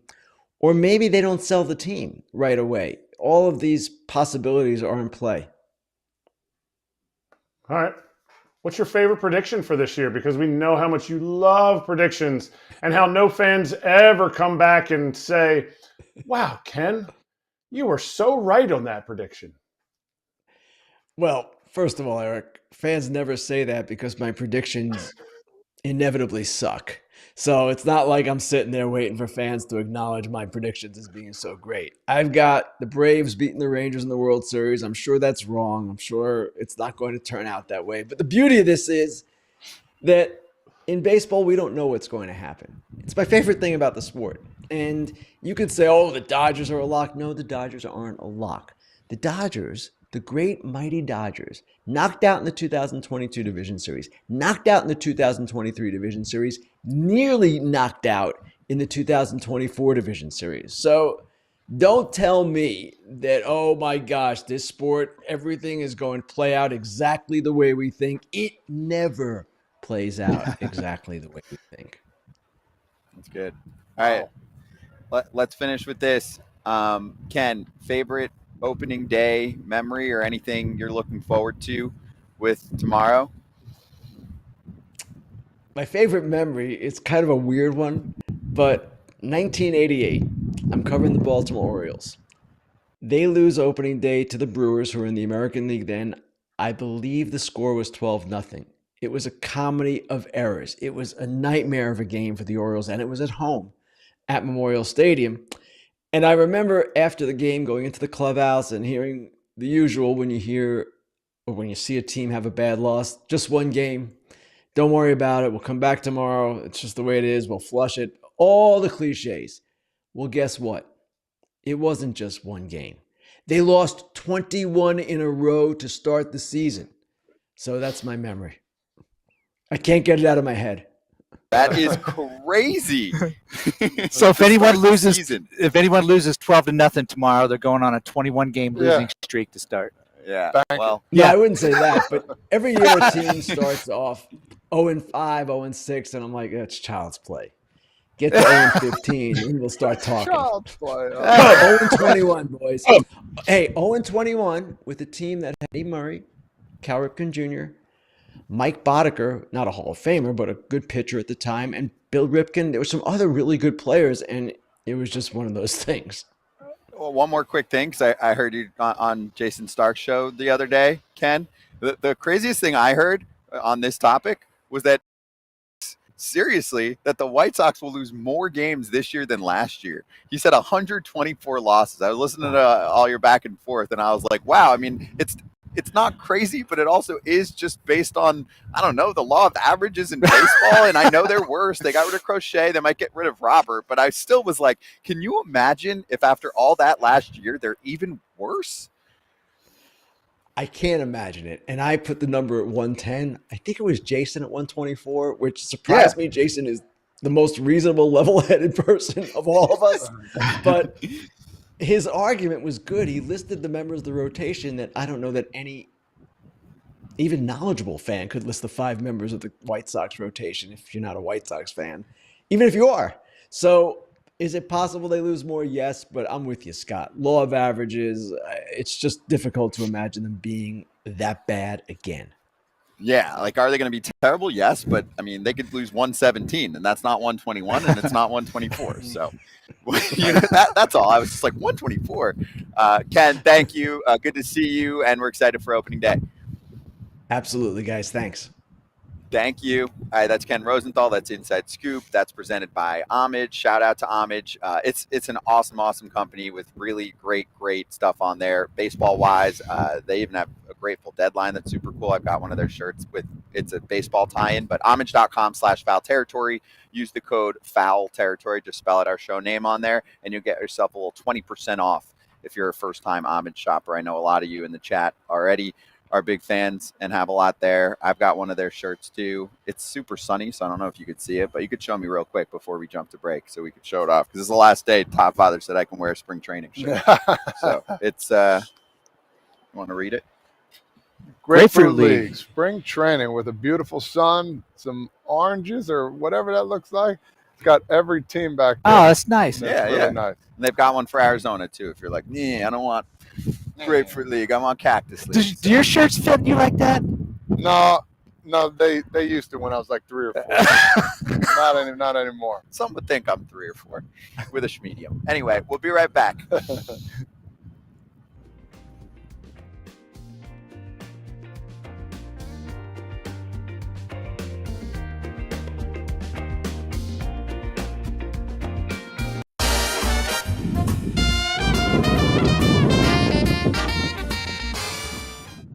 All right, let's point this out from BetMGM yesterday that I really thought was entertaining. So they said top 10 hitters in 5 years, according to ChatGPT. And it obviously just caught fire. They're like, we didn't do it. We just put it in there just for fun. Ellie De La Cruz was one. So then someone sent a DM to the Foul Territory Instagram and said, did Scott put this list together? Jackson Churio 2, Junior Caminero 3, Wyatt Langford 4, Corbin Carroll 5, James Wood 6, Aaron Judge 7, Dylan Cruz 8, and they said they traded him to Houston. Roman Anthony 9, and Jason Dominguez 10. So no Soto, no Ohtani, no Bobby Witt Jr. I just thought it was hilarious, but also interesting. And trading somebody, they put a trade in there. That was my favorite part. I saw that and I was cracking up. I'm like, they freaking traded Dylan Cruz to the Astros in a 5-year span. Wow. How does For Bobby Cam Witt Smith. not get up there? I don't know. There were names missing. Yeah. I mean, Bobby Witt's the one. And Aaron Judge is going to be like, he's going to be like 39 years old. Yeah. I need Bobby Witt on there. I agree. For me, Soto's got to be on there. Todd's boy. Of course. He's still going to be always. What, 30? 31. Like 31? Yeah. I'm like, yeah, I'm still going to buy in Soto being good. Yeah. He might be a DH at that point, but I'm buying into that. So he's going to rake even more. Exactly. Yeah. Yeah, exactly. Yeah, they're missing a few, but hey, listen, just like when you decide on who you're going to pick for the World Series, you never know what's going to happen, an injury or something else. You don't wish, but yeah, this is a interesting one to say the least. I thought it was bold, like the balls of ChatGPT to just get asked a question and be like, oh, by the way, I'm going to make a trade about this. Like, we didn't ask you about that. Right. If this happens, this is incredible. Yeah, I agree. Right. Forget the We're top going 10 to need list. you to be an AI if this happens. Yes. If Dylan Cruz is on the Astros in 5 years, people are going to lose their Wow. minds. Yes. Yeah. All right. Anyway, if you thought there was someone else missing that I'm missing, those were the three immediately that popped up when I looked at it. But, yeah, someone said Tatis Jr. Well, he's starting to get up there a little bit. Yeah. So, anyway, yes, look where we are. We're at Great American Ballpark shouting out. We got a lot to do here the next few days. We'll actually be at the sports book across the street later tonight. We'll be there the next couple days for shows as well.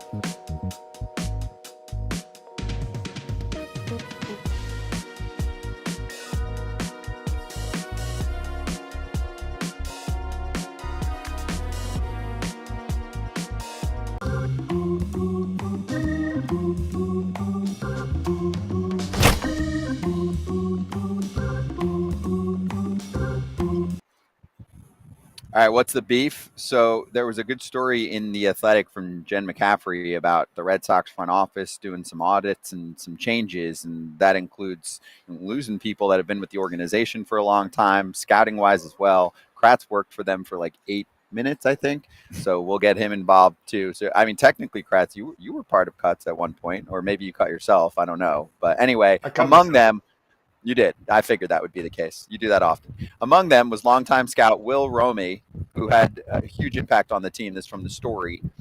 He signed Roman Anthony, Tristan Casas, and Cutter Crawford. Right? I shouted out Dana Brown earlier in the show, who I know behind the scenes, and I've talked to Alex Anthopoulos about this. He's been a whiz at finding some of the best talent for Atlanta, and now he's doing it for Houston.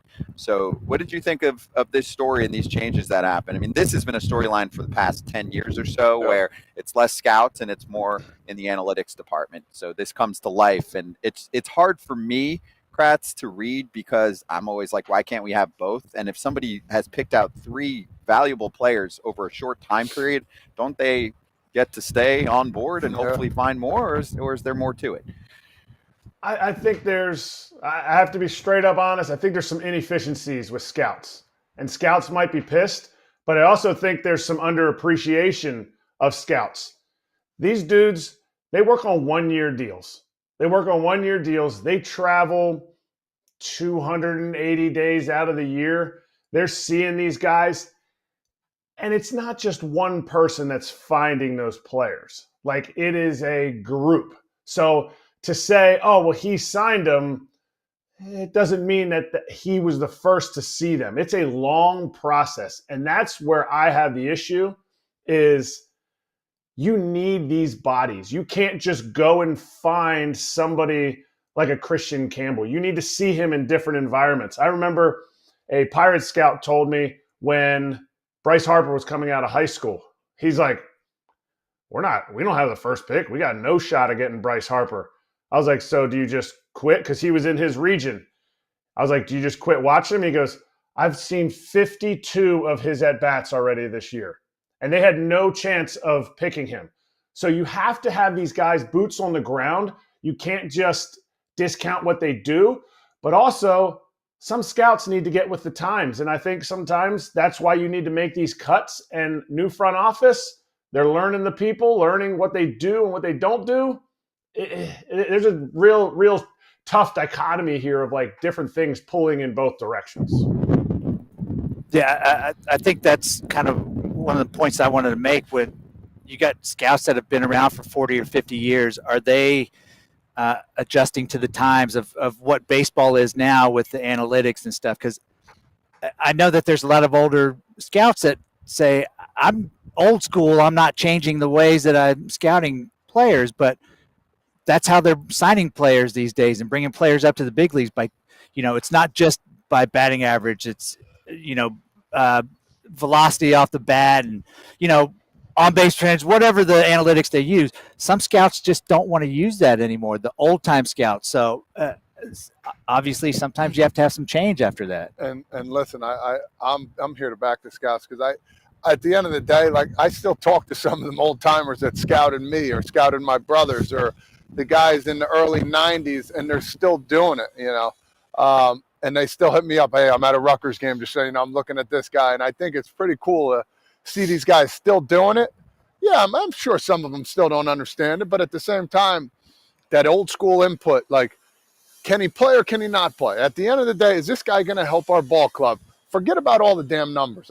I can't stand that. Is this guy going to come in 4 and 5 years to come in and impact our ball club? And these old-time scouts, they still see it and they still understand that. Whether they want to take that advice or not, that's yet to be seen. The number here for the staff, they said on the amateur scouting staff side, was at 34. So they cut that down to 22 following departures and layoffs. I have no idea what the numbers look like, but that still sounds like a healthy number to me, Kratz. So but my thing that I was starting this off with was I'm okay with the number getting sized up correctly. But like you said, I mean, hey, it's not just one guy who's scouting someone and then standing up for him. But I'm like, damn, if that guy had a pretty big say on nailing just the Roman Anthony selection alone, if he was like the number one guy in the room, I'm like, yeah, I'm going to keep him on board. I'm going to get a little surplus value out of Roman Anthony. He's the top position player prospect in the sport right now. So if he looks good when he gets called up, probably in May for the Red Sox, I feel like that guy should get a little extra credit. Maybe I'm talking out of ignorance and not knowing exactly how it works, but I bet there's 3 or 4 scouts that say they drafted with the Red Sox that say they drafted Roman Anthony, Marcelo Meyer, because when I went through the draft process with the Red Sox, there was a lot of dudes on the Zoom call explaining who they picked. Hey, this is who we picked. This is why we picked them. This is what we see. And that year, there was only 20 rounds. And that was the year that Marcelo Meyer got picked. And every dude was explained as this dude, big league this, big league that. This, it's like we can't have all big league, in all 20 rounds of these guys. But there's a lot of scouts in a room that do a lot of work, and they all feel like they have a piece of it. And that's how it has to work, because you can't just have one guy going out and being like, because gone are the days what Todd's talking about. Oh, yeah, I brought my radar gun out, but the battery was broken. So I took my stopwatch, and I clocked how fast he was throwing. That right there, that's $1 million arm, man. You don't see that very often.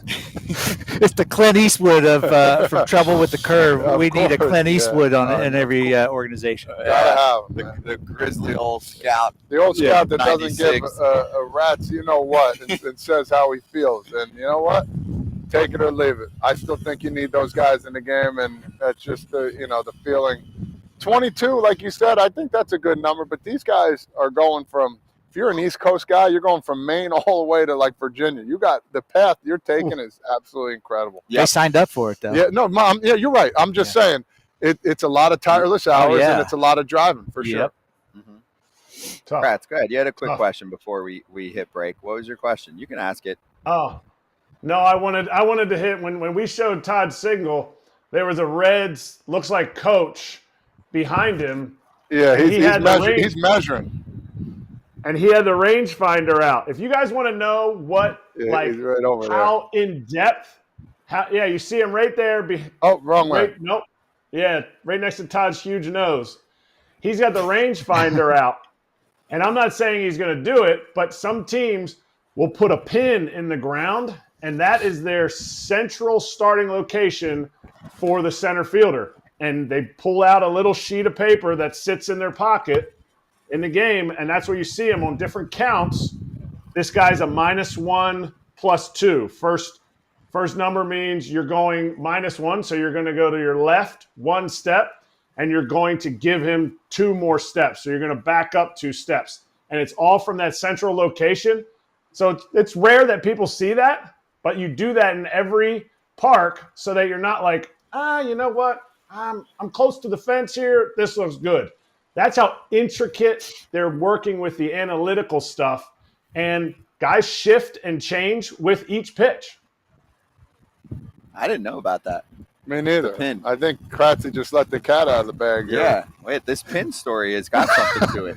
I really didn't know about that. Did you? Well, I'd heard, I don't remember which team it was, but it was a couple years ago where they were measuring out where they wanted their players to play in the outfield, and they were marking spots, but I didn't know if that was legal or not. Don't know. But we didn't see him drop a pin, so he's not going to be in trouble, whatever that coach was doing. Maybe he was looking for a golf ball. I don't know. Yeah. Rangefinder. He was trying to see if he wanted to use his 56 or if he was going full sand wedge on that one. I'd like to golf in here from home plate and see how far we There is golf here later in the season. Yes, that is fun. Yeah. Really? Yeah. Yeah, they do it from up in the rafters or whatever you call these things. Yeah, you golf out onto the field. They put little targets on the field. Do they put any trees up? Because that's where Todd usually hits his golf shots. Under the tree. Yeah, if you look behind me, you see like over those bleachers, that's where I used to live. Ooh-wee! It's getting nippy here. We've got the big deal boys here. So Frazier and Graves here all week. All right, we'll be right back, FT.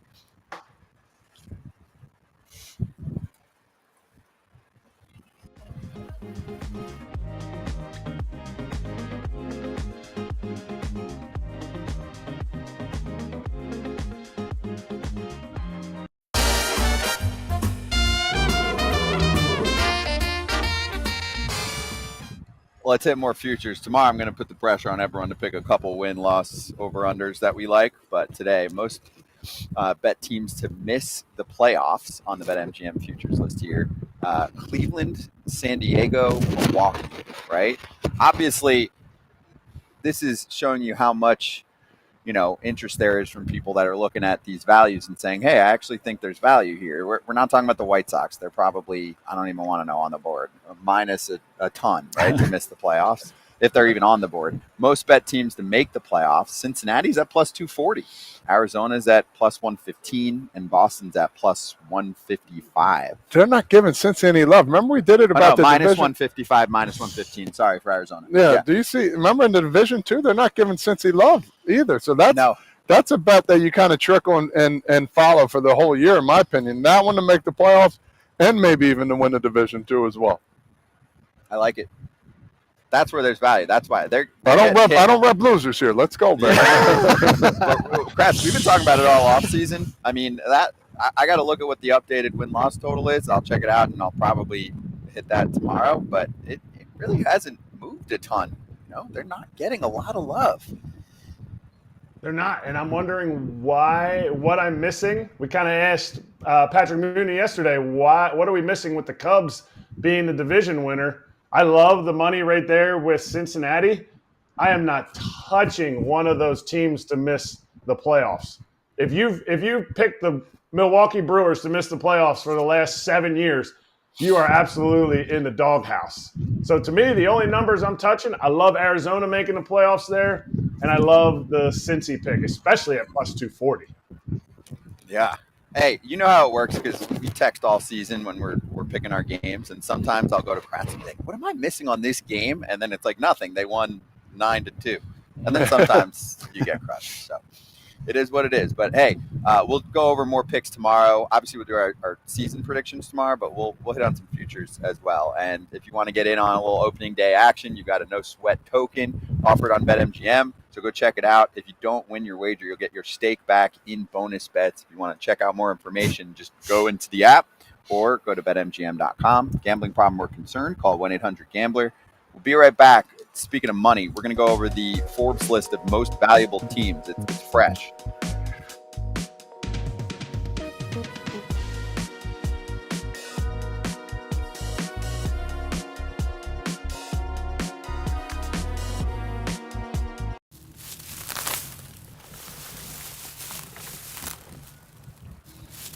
In the weeds, we got the Forbes list of team valuations. So the Yankees are still leading the pack. They've got them at $8.39 billion. Ooh. Dodgers are moving up in terms of how much they're worth, but they're still behind the Yanks. They're at $7.73 bill. Number 3, I'll give everyone a second that's listening or watching, if you haven't seen the list, to think about who you think number 3 is. It is the Boston Red Sox. Just a bit over $6 billion is what they value them at. So there's your list. Red Sox are 3, Cubs are 4. They're at the 5.7 range, and the Giants are in the top 5 at $4.2 billion. Other end of the spectrum, the lowest ranked of the 2 Florida teams for AJ. $1.3 billion for the Marlins, $1.35 billion for the Rays.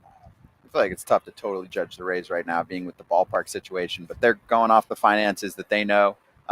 6 through 10, you've got the Braves, the Astros, the Phillies, the Mets, and then the Cardinals.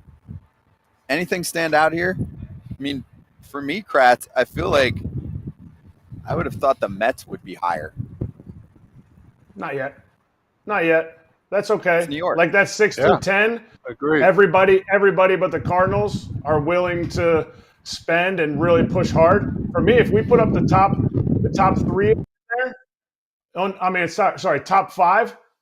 In that we have, we can't. One owner who said, we can't do what another team is doing. Okay, you're worth more than that. And another owner that said, biblical losses. Okay. Seems like they're doing okay there, guy. And fortunately, the Red Sox, I don't really need to talk about them because they actually pushed in this year. But before that, they were saving. If you don't spend your money for a few years, don't you have a little bit more cachet build up that you're like, hey, we can really push now? But the Cubs, they're in that biblical realm of mediocrity right now. Aren't the Giants too? Yeah. I think the Giants were trying. I just think they were going at a different level because ownership can't be blamed for going after Correa. They had a Correa contract. They went hard after Judge. Hard enough? No, I don't think Judge really wanted to be there, so they were kind of bidding against themselves. He's going to go back to the Yankees. They've been I think the Giants have been pushing. I think it's a different level than the Cubs. Different level than the Cubs. I don't know if I feel like they've been pushing. I feel like they've been okay. I don't feel that way. I mean, obviously, yeah, they went after some guys that they didn't get, but that narrative to me also had to do with what's your offer looking like. The same thing we talked about with Toronto. I like that they go after players, but if you don't have the best offer, I mean, you're not going to get the player. No? Different. We're comparing Cubs and the Giants. The Giants, I think, are making separation. I think it is. I think the Cubs have just been like, you know what? We're just going to spend on a manager and see if he can fix all of our woes. Okay. You and him having some banter going on issues today. We like to argue. We do. It's because I'm jealous that I didn't get the invite to go. I get what it is. I didn't get invited because you guys all have smashing heads of hair. And I can't make it for opening day being bald. Well, that's why you wear a hat. I don't think it's even your natural hair color. So how about that? How about that, guys? How about that? I don't even want to go to Cincinnati. The sun is Probably gonna be cold there's tomorrow. not a cloud in the sky We're right in a now. good It's tan incredible. on right now. It's nice. It's nice. It's gonna actually be not cold. as It's hot gonna be as it cold. was. Yeah. I hope Look at Todd the gets a runny bottom nose. corner of the screen too. You see that on the bottom corner? Yeah, oh yeah. Yeah, exactly. All right. Anyway, let's step aside. We'll slap. We'll be right back.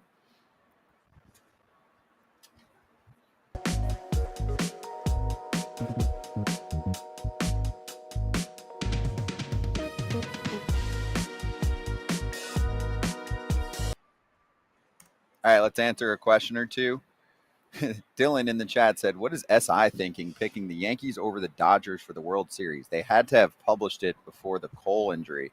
Kratz, I think they published it before the 2024 World Series. Come on, Scott. That's not fair. I They were know. legitimate. They were a legitimate team, and I think he's exactly right. They published it before the Cole and heel injury. They're not a bad team. People are going to say, oh, their aging lineup and who's going to actually play third and all this stuff. The Yankees figured out a way to win, okay? They were in the World Series last year. Minus Juan Soto. Yes, we can talk about all the additions that they made. For not getting Juan Soto, their pivot could not have been more successful. The injuries, they're going to hurt everybody. There's going to be injuries. To me, their starting rotation is still above average, and it just shows that Max Fried signing was way bigger than what they thought it was going to be. Oh, my gosh. Yeah. Can you imagine if they didn't get Fried? I imagine all the guys they didn't get. These injuries, they're piling up, and it's going to hurt them in the beginning, in my opinion. I think they're going to struggle in the beginning, and then hopefully they find themselves. Do I think they're a great team? I still think they're going to be a really good team, but their focus is going to have to be 500 baseball. And I think that's not far-fetched, understanding where they're at right now, especially in the first month or two, be around that spot, around 500, give or take a couple. And then hopefully when, a couple guys come back, or if they could find somebody, to help them out, then they can start making their push. Mm-hmm. Quick question. I know at the time there were talks about Luis Gil involved in a trade for Kyle Tucker, and the Yanks were like, we're not doing that. Yeah. Knowing what you know now, would you have done it? Or still no? I mean, because you still have him for years and years. I love the pitcher, but I'm just wondering, if you're the Yanks and every year is the big year for you, if you think Tucker's a superstar, and he certainly has had those qualities in the past, and you think you want to sign him, maybe you bring him into the system first. Man, they didn't do it. That's a tough one. That's a really tough one, because Gil looked really good last year, with all his accolades and the way he threw. I feel like you're okay still. I honestly do. I think you need the pitching.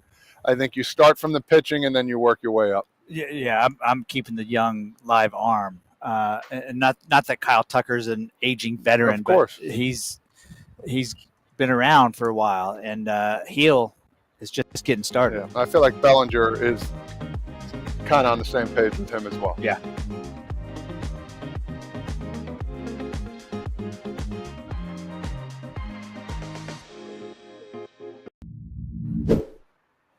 All right, let's slap. We'll get to one fan question if we have time. You know what? Also, I keep forgetting to do this. So, Kratz hats, go now, and then I'll do our quick shout out here. Gotta be a Philly hat. I mean, why not? Hey! Wow, I was Why way not? off. I mean, I'm going Phillies and Reds here. Only problem is, just like my hair, the Reds are going to be out. They're going to be knocked out by the Phillies in the playoffs this year. Wow. Okay, a little sneak peek of his playoff predictions for tomorrow. All right, let's shout out a longtime broadcaster with the Nationals who had a really cool message to fans a couple days ago. It's good to be back in our ballpark, and as we do, I've got a little personal news to share with you. The 2025 season will be my final one as the Nats' primary TV play-by-play guy, whatever you like to call me. I'm okay with that. But I've got a new deal working for next year as a full-time husband, dad, and grandpa, and it's been pretty cool to have the kids around for the last couple of months after they moved home from Seattle. So my objective is to, all season long, thank you Nats fans for the way that you've been to my wife Debbie and I and our family over these 19 years previously. Let's make number 20 a lot of fun. I'm sure next year at this time, I'll be a little melancholy and a little bit sad with opening day approaching, but feeling like I'm doing the right thing for my family, and that's good enough for all of us. All right, so cheers to Bob Carpenter. This is his 20th season calling Nats baseball, 42 seasons calling ball. Easy listen. He's got a great home run. You later. Exactly. Great home run call, too. So Very good. My girl doesn't watch baseball much. That's her favorite call. Oh, that's a marketable call. That stands out to a neuroscientist. Deep to left. Doing it See right. you later. I think it's great. It is great. There's some really good calls. Oh, my God. You know, I've always sat back and always thought, like, what would be my home run call? I still don't have, like, a natural one. You know, I always take, like, a few from this guy and that one. It's always the Michael K one that always comes to my mind. Like, because I hear him all the time, you know, and I work. But it's like, you got to come with something natural. Yeah. That was absolutely incredible. Yeah. Can you come up with something for tomorrow? You know, you and me are going to sit down over a little cerveza, and we're going to figure it out. And people are going to look at us screaming at the BetMGM place next door. We're going to just scream it out. Yeah, I have one. I mean, it would often be after. Well, I would do muscles up. Oh, so say. But I don't know. Just do it real quick. Danny Graves throws a pitch to Todd Frazier. Go ahead. And he's strike three. No, I'm kidding. He's still got left. Muscle up. I wouldn't do it marinara sauce. I bag it, whatever else, but then I'd be like, Frazier muscles up for his 32nd homer of the year, and the Reds go. You know, right. Like the secondary call, but whatever. Anyway, I like it. If you're watching online, we're staying. We got 30 seconds left. Kratz. Oh, there was a question about Austin Wells' extension. I'm going to save that for tomorrow, actually, because I think it was a pretty good question. That is a good one for tomorrow. Pinball Wizard asked it. So how about this? I'm going to put it in my little notes, which 80% of the time I actually remember them. So there's a good chance we'll talk about it tomorrow. We got an opening day show tomorrow, of course, 11 a.m. Eastern time. That'll be our last 11 a.m. of the season. So one more sleep and one more early wake up. Time. Yeah.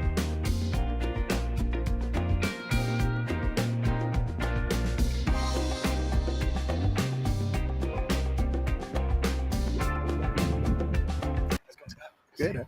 Hey, all right, we're here. We're about to bring on Aram Leighton from Just Baseball to go over a little prospect talk. So as soon as I get the okay, we'll do that. We'll got about 10 minutes or so.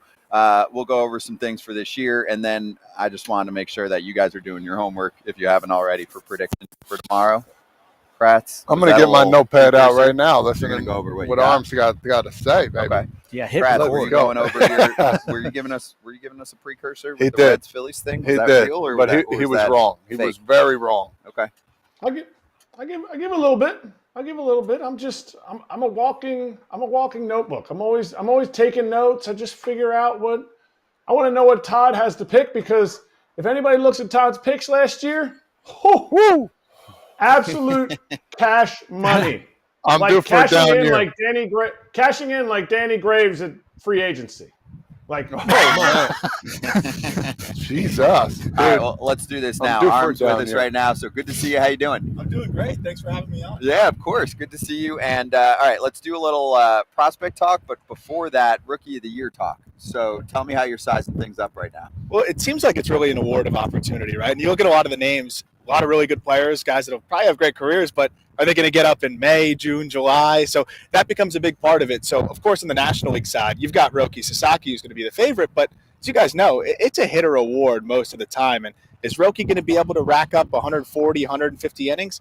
I don't know if they want to do that. And he's also never done that in his career. So on the National League side, I absolutely love Matt Shaw. You're talking about a guy that's going to be playing third base every single day for the National League Central favorite. He hits the ball really hard. He's improved so much defensively. He can really motor.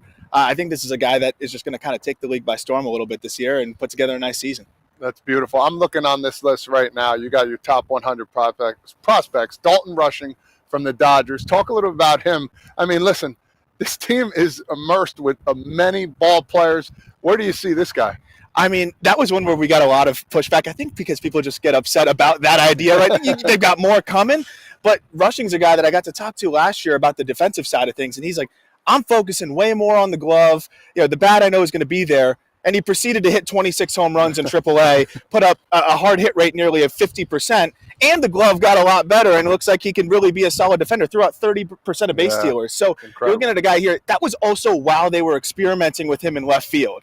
Now they're saying, okay, we want you to catch. It's elite swing decision, sub-20 chase rate, hits the crap out of the ball, and the contact rates are there, always puts it in the air. I don't know where they're going to put him. Yeah. I don't know where the spot is, but I think he may force their hand in LA. Yeah, they're going to, because Will Smith signed an extension, right? He's going to be around for a while, so that's why they put him in the outfield, obviously, to see if he can play out there. I mean, it's a good problem to have, obviously.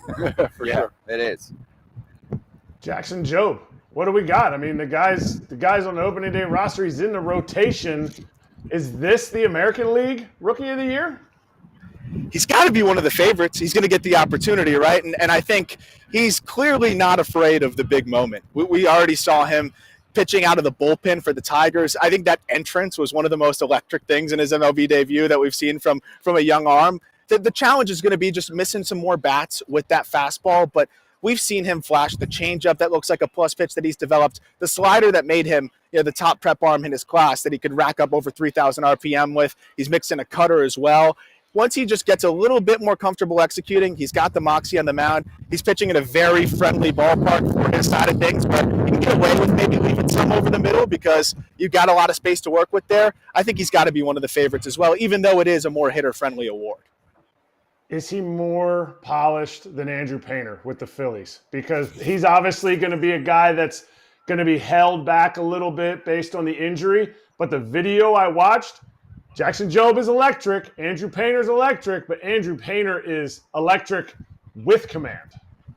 Yeah, it's one of those things where we got to wait and see off the TJ. I got to see Painter, though, in the Arizona Fall League, and it was remarkable just how comfortable he already was again, buzzing that fastball up to the upper 90s. And for a 6'7" righty to be filling up the zone the way that he was at 19 years old before the Tommy John surgery, the feel for the changeup was there. I would say Painter's probably a little bit more polished there because Jobe was a guy that also converted from infield, kind of then started focusing as a pitcher later in his high school career.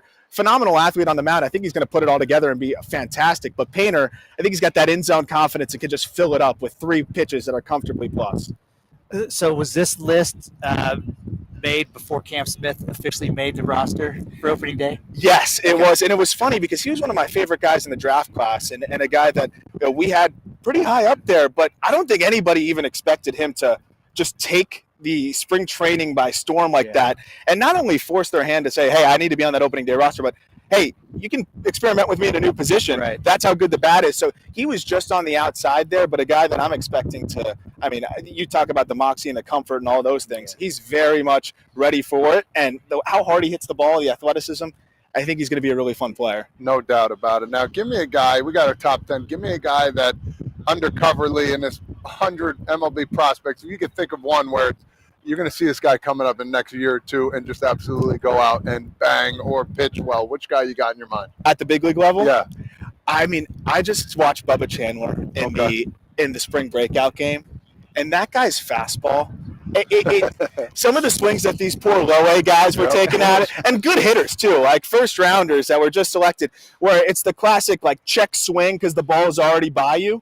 And, I mean, he's able to get it up there, I think, in terms of the carry and the backspin that he creates. He was a quarterback, a guy that was committed to Clemson, a 4-star. Wow. That you kind of see just that ability to spin it. And then off of that, a disgusting changeup. That fastball touched 100 in that outing that I saw. And then he's also got this cutter that is really, really nasty with the gyro break off of it. So you got a trio of pitches there, a bigger slider he mixes in. I think we could see him up there this year, especially if Jared Jones misses some time. I think that's a guy that could get up there and just overwhelm hitters right behind Skeens. Pirates, the Buccos, baby. That was my follow-up here. So for betting advice perspective, they're plus 400 to make the playoffs. Do you consider that at all? Like, I've been hating on them for years. I still don't see it, even if Bubba pitches well. But you're wearing yellow. I think that rotation could be so much fun. But how frustrated are you guys with the lack of offensive acquisitions this offseason? I love the Spencer Horwitz edition. Yeah. That's your big addition. He's out for the start of the season as well. So I don't know if I can get behind that offense as much as I do love the pitching that they have. And Thomas Harrington's knocking on the door as well in AAA. Not as high of a ceiling, but really high floor. Fills up the zone with 3 pitches, mixes in a 4th. And that's another good depth arm. But You need to score runs, right? Yeah, you do. I'm not sure about the bullpen either. I think mid maybe could end up being a bad bullpen. I mean, obviously they don't invest in that either because they don't really believe in signing free agents in general, especially not multi-year deals. So, all right, that's me. What do you got, Kratz? All right, well, let's go to Ryan Johnson. My guy you don't even get to see him pitch. He's just going to automatically make it to the big leagues. So shouldn't he be in the top 10 of your prospects? Because he's actually in the big leagues. Everybody else is just a suspect after like Roki and Jackson Jobe. I do get that, but at the same time, you think about, and usually the way that we like to map this out is like, how much WAR are you going to accumulate in your 6 years of team control before you hit free agency, assuming you don't get extended there, right? Before with a pre-arb deal or whatever it may be. Johnson's exciting, but we'll see what he does at the big league level. It is that just kind of that classic Angels fast track. I thought they might do that with Chris Cortez, who is also a right-hander that they drafted this past year, who can get it up to 100. Johnson looked like he had a little bit more command of the two pitches and can go into that bullpen, but if he's pitching to low to mid threes out of the pen in the 7th inning for the Angels, is that a top prospect? I maybe would probably rather roll the dice on a Zaire Hope that, yeah, he may have only played at low A right now, but his exit velocities are off the charts, pairing with close to what we saw from Fernando Tatis. And if it all works out, he could be a guy that hits 30 home runs and steals 30 bags. Wow. Well, thanks for stopping by, Arm. Good to see you. Enjoy opening day. Check out Arm's work in Just Baseball. We'll talk more to his crew tomorrow. And then just to remind everyone on our way out here. So later tonight, these guys are doing a little meet and greet autograph signing action. But then tomorrow, we'll be at the BetMGM Sportsbook at Nation Kitchen and Bar at the Banks. 11 to 1 Eastern is our show. So if you want to do a little lunch there, go for it. And then Friday, we're back to the normal time for the rest of the year. Kratz is complaining every morning about waking up and having to do his bike workout and routine so early in the morning. Yeah, you. So now you can do it at a normal time, 1 o'clock Eastern for the rest of the season. Yep, exactly. More sleep for you. We'll see everyone tomorrow for opening day.